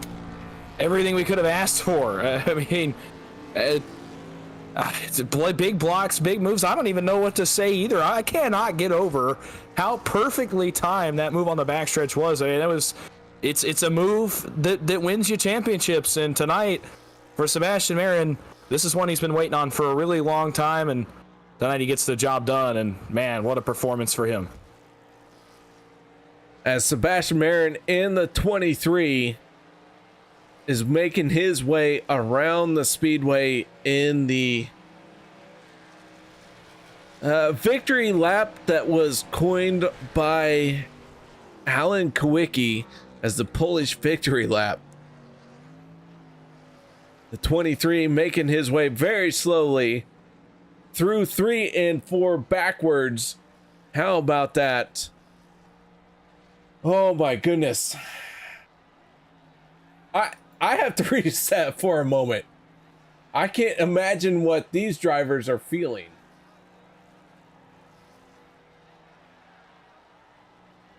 All right, let's get our post-season, post-race, post-everything started.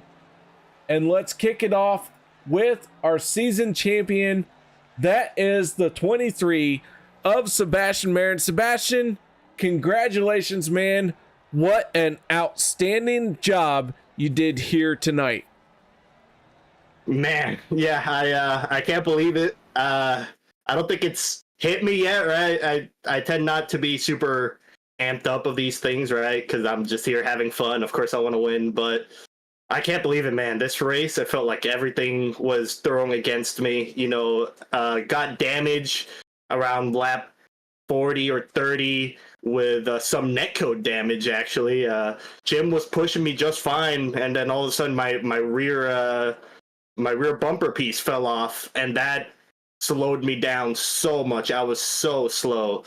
And then obviously getting caught up in the accident that I don't know if Steve caused, but he was definitely a part of it. Obviously he didn't mean it, but it kind of hurt me pretty bad. And then at that point, I was just at the back, saving the fast repair, just, trying to at least have more fuel than them. So come the last pit stop, I could have a quicker pit stop than them and hopefully cycle to the front, which it did. It helped out. And then had a moment there with Sanchez when he wasn't clear. So I think I got damage from that. So it was just, I felt like all the odds were against me this race. And that last restart, man, to be honest, Kody and Gathright, those guys won that race for me. Because, I kind of had a plan with Gathright so I can get past Nate because he was damaged. And I knew, Workman, Nate, and all those guys being up there, I wasn't going to have 110% of their help. So I was hoping that the outside lane, since it was formed so fast, they would get a run. And it played out perfectly. Fritsch saw me with Workman, so he was going to come to the middle to pinch me off, to block me in the middle. And I saw the run coming in the third, and I'm like, this is my moment right here to shine. And I knew I had to throw it late, because if not, Fritsch would have thrown the block. So, that's a shout out to Kody and Gathright. Without them, I wouldn't have won this race tonight. So, thank you to them. It was a hell of a season, hell of a race. I'm just thankful it's over and I finally got a chip under my belt. Well, man, I'll tell you what, an outstanding job here tonight. Congratulations on a season championship. Man, who do you have to thank that you haven't said? What do you need to say for this championship? Where do we go from here? Well, man, I don't know where to go from here. We'll see what next season brings, depending on the car that they do. That might depend if I come back or not. I still want to have fun. So if a car that I personally don't enjoy as much gets picked, I might sit out a season or two, depending what they do. I'll still be around even if it's not full time. Again, depending on the car. And looking forward to seasons to come. And like you said, shout outs to Dale Cup Games, my teammates Steve, Kody, and Vicente, and Zach, who was here at the start of the season, obviously not here anymore. It's been a great season. Thank you to them. I couldn't have done it without them. And a big shout out one last time to Gathright. Really appreciate it. He really bailed me out there, and I really gotta give a shout out to him for basically helping me to win the championship. So heck of a race, man. Heck of a season. I can't wait to see what next season has in store. All right, that is Sebastian Marin, our championship winner here in season 11. Nice job, man. What an outstanding season you had. Thank you. Thank you very much. Have a good night. That is Sebastian Marin getting it done. And now let's move on to our second place finisher in the championship. And that is the 12 of Zach Fritsch. Dawson, you've caught up with him. Yeah, I have. Hey, Fritchie, it's the boys up in the booth. You got a copy? I do. Is my mic crap or no? No, sounds good to me. I'm sure it's coming through just fine. It was a good race for you tonight. We saw you play the right strategy. You played your cards right. You had a look at it. Take us through it. How did that last run, how did that pan out for you? What'd you see on that last run, and what could you maybe have done differently there? We just gave it an old college try. My expectations tonight were not that high. I mean, I'm the only driver that came in here with 0 wins in this Final Four. But, like I said, we gave it an old college try. We ended up getting right there at the front, right where we needed to, and not that last restart and stuff like that. And I thought the move was to go up to maybe block Seabass's run up there, but it looks like just in time he had enough of the third lane, had a run to where he was able to get up in time. So Who knows? Anything could probably change. If I stayed on bottom with Jim and them, I know they were there to help me out the entire time, and I appreciate them. Shout outs to them, but I don't know. I was also thinking about going up too, so it definitely wasn't the right move, obviously. But shoulda, coulda, woulda. Anything could have happened. You never know.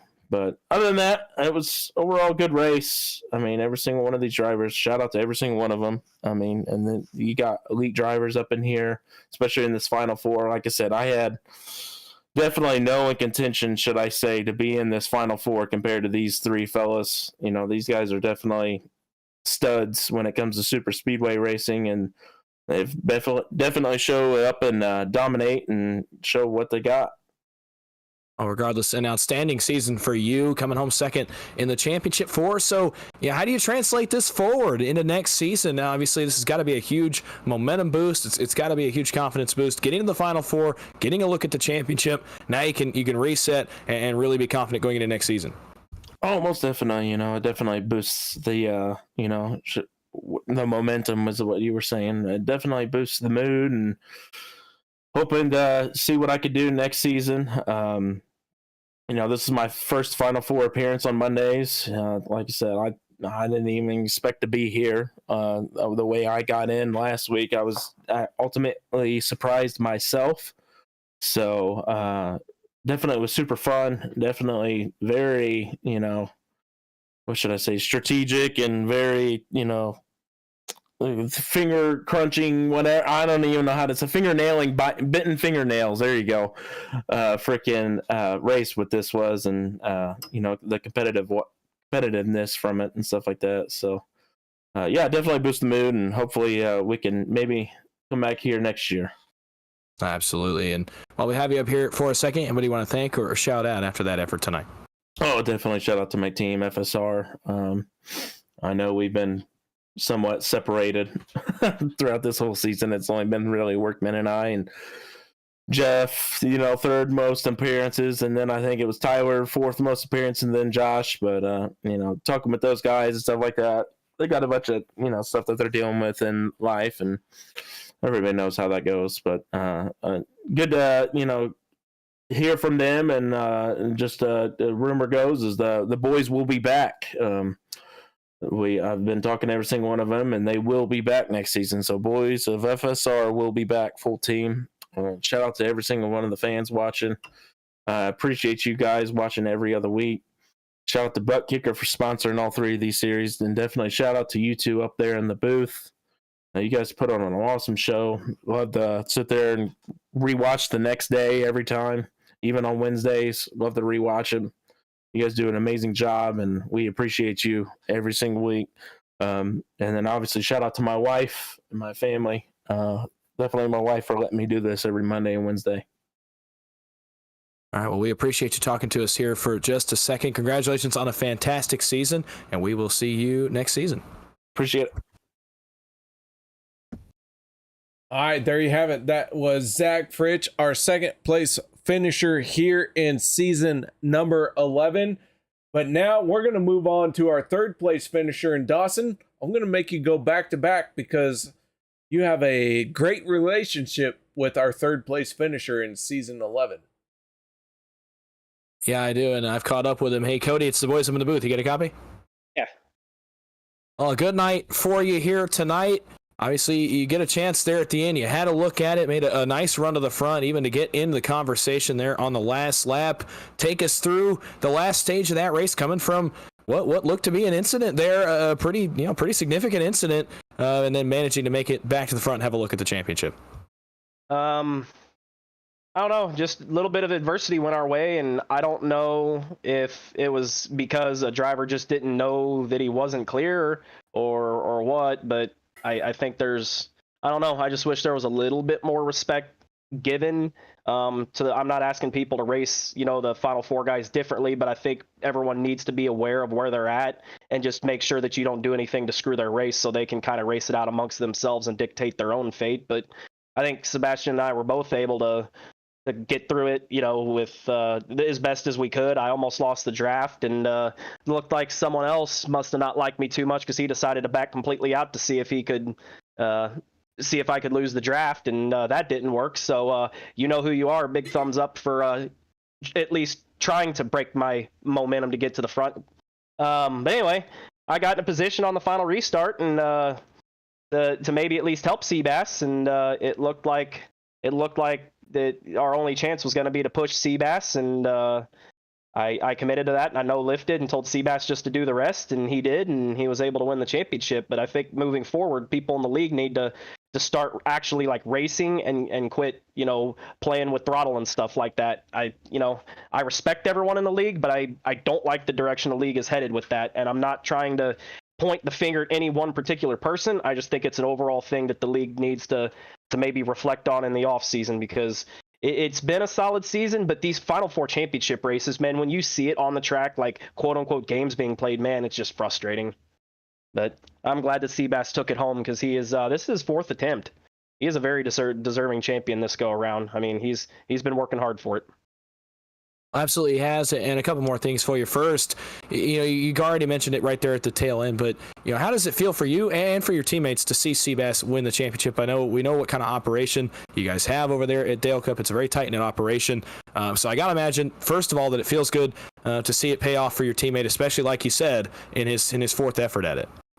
Well, absolutely. Seabass has been a critical component to me winning the Grand National Series on Wednesday.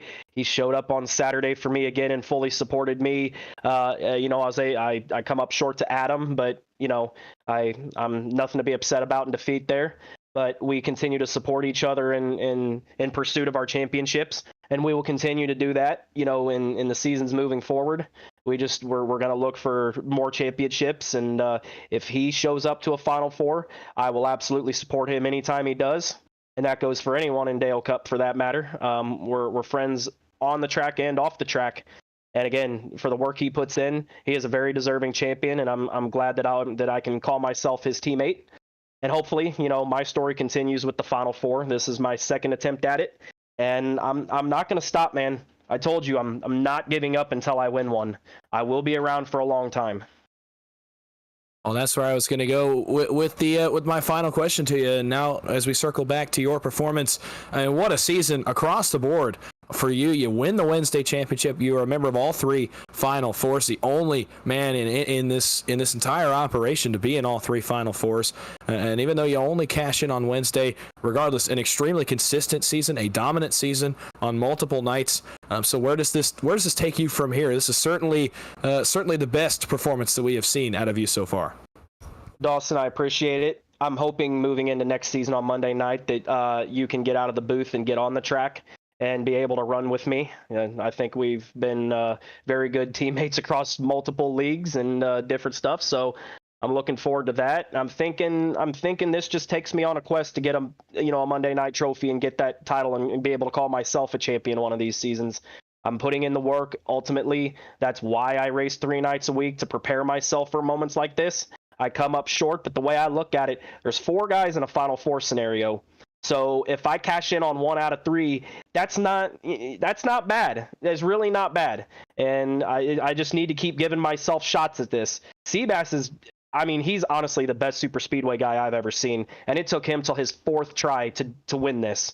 It tells you how hard a Monday night title is to win, and just the prestige of being in this league and winning the Premier Series. So I don't give up, and I'm going to keep going, and I'm not going to give up until I win one. Absolutely. We'll see where next season takes you as we get into it here in just a little while. Last thing before we let you go and enjoy this championship win here tonight with your teammate Sebastian Marin, our season 11 champion. Anybody you want to thank or shout out for this effort for you tonight?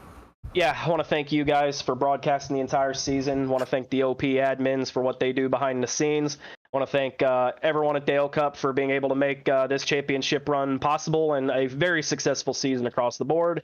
And I want to thank my friends and family for tuning in. Mom, Dad, love you. Thanks for coming over and eating the nachos. That was awesome. We're going to be able to do that again, I feel like, a couple more times in 2024. This is the beginning, man.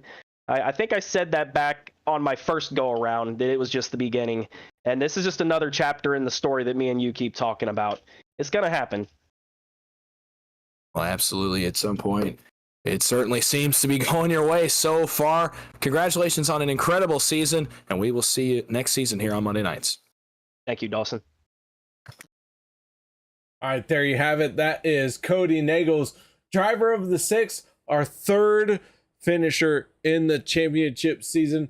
But now let's move on to our 4th and final championship contender, and that is the 88 of Gabe Butler. Gabe, you bring it home in 4th in the championship here tonight, and I'll tell you what, I thought you were on the right strategy.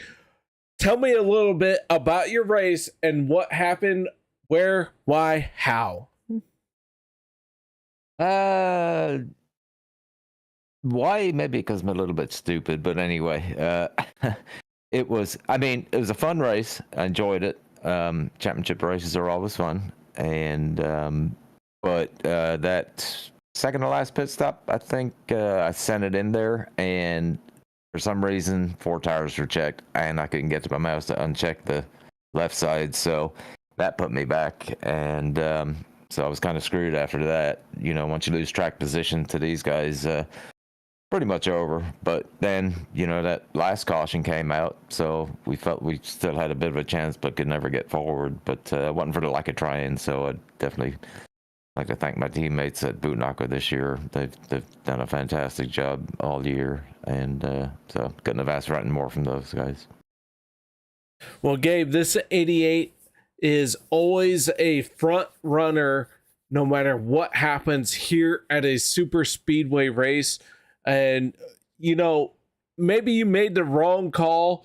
I thought it was the right one. Don't get me wrong. But you made the wrong call. You still found a way to dig yourself out of that hole and start working your way forward. And I thought you needed one more caution.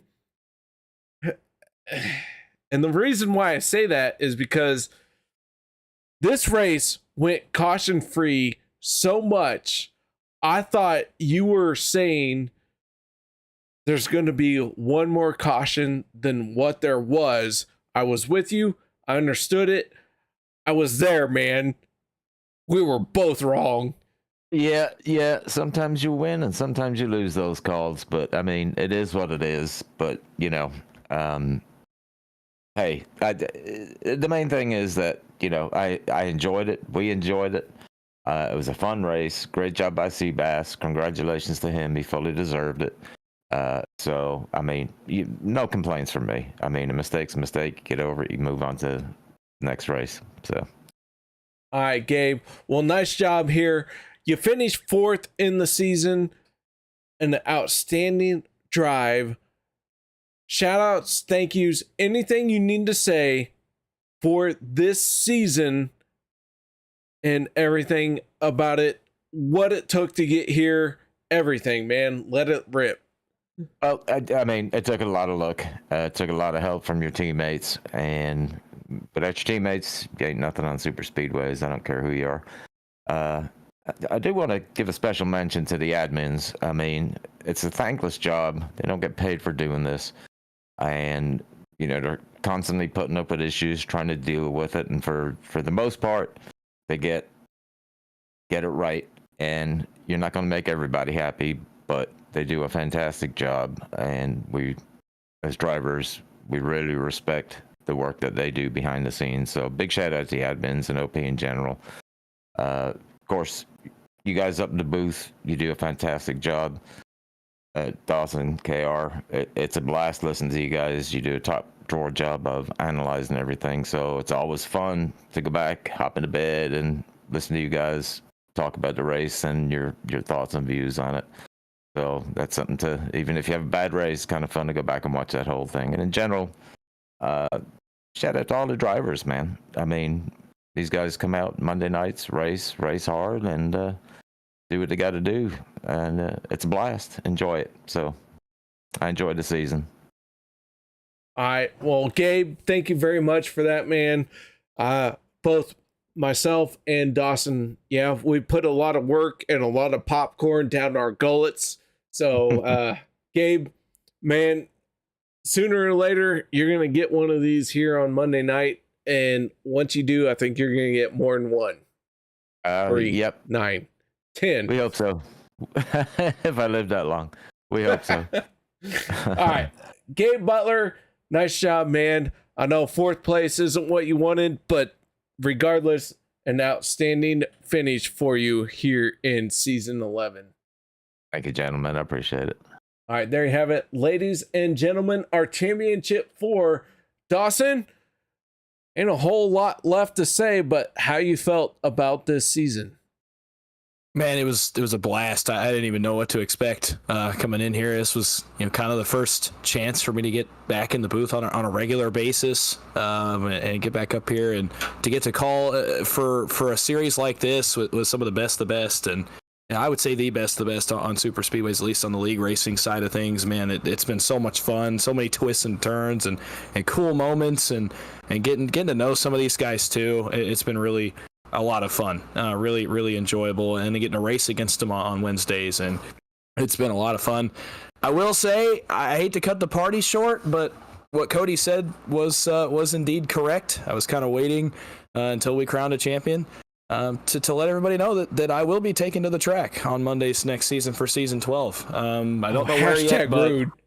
We're thumbs down. I wanted to give the champion the spotlight. I didn't want to steal any thunder. I wanted to wait until the last possible second, but not to cut the party short. This has been incredible, and after next season, obviously things are opening up again. But I expressed an interest to take a shot on Monday nights. I want to run against these guys. I'm ultimately a racer, and it's gonna be a lot of fun, and I'll get to run with some great people, and I can't wait. This has been a lot of fun, but I cannot wait to be behind the wheel next season and get to try to live up to what I did on Wednesdays, and we'll see how it goes.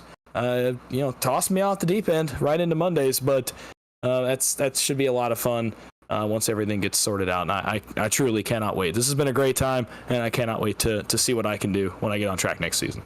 Well, absolutely, Dawson. I have loved every minute that I got to share with you. And man, I'll tell you what, I will be cheering for you as you are out there. But just know, it may be biased, so I can't talk about you a whole lot.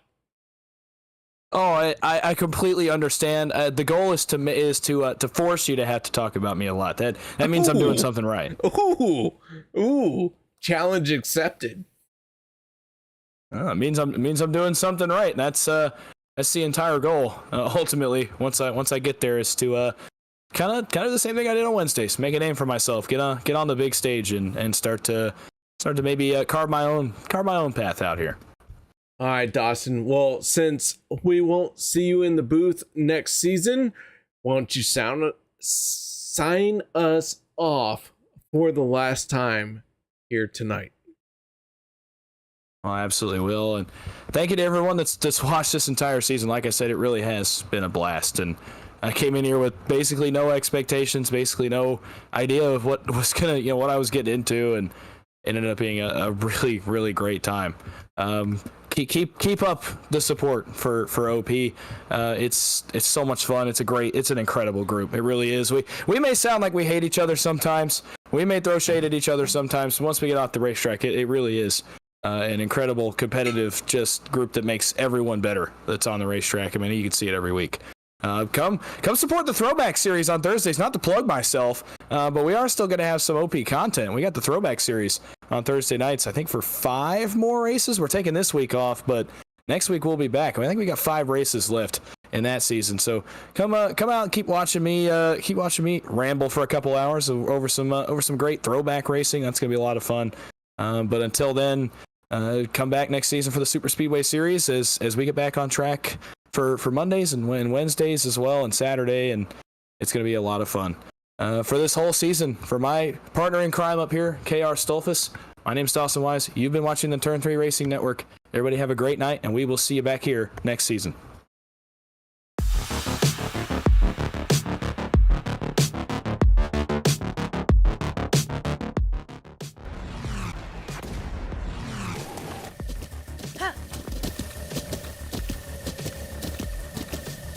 With the Butt Kicker Gamer 2, What you see and what you hear is what you feel.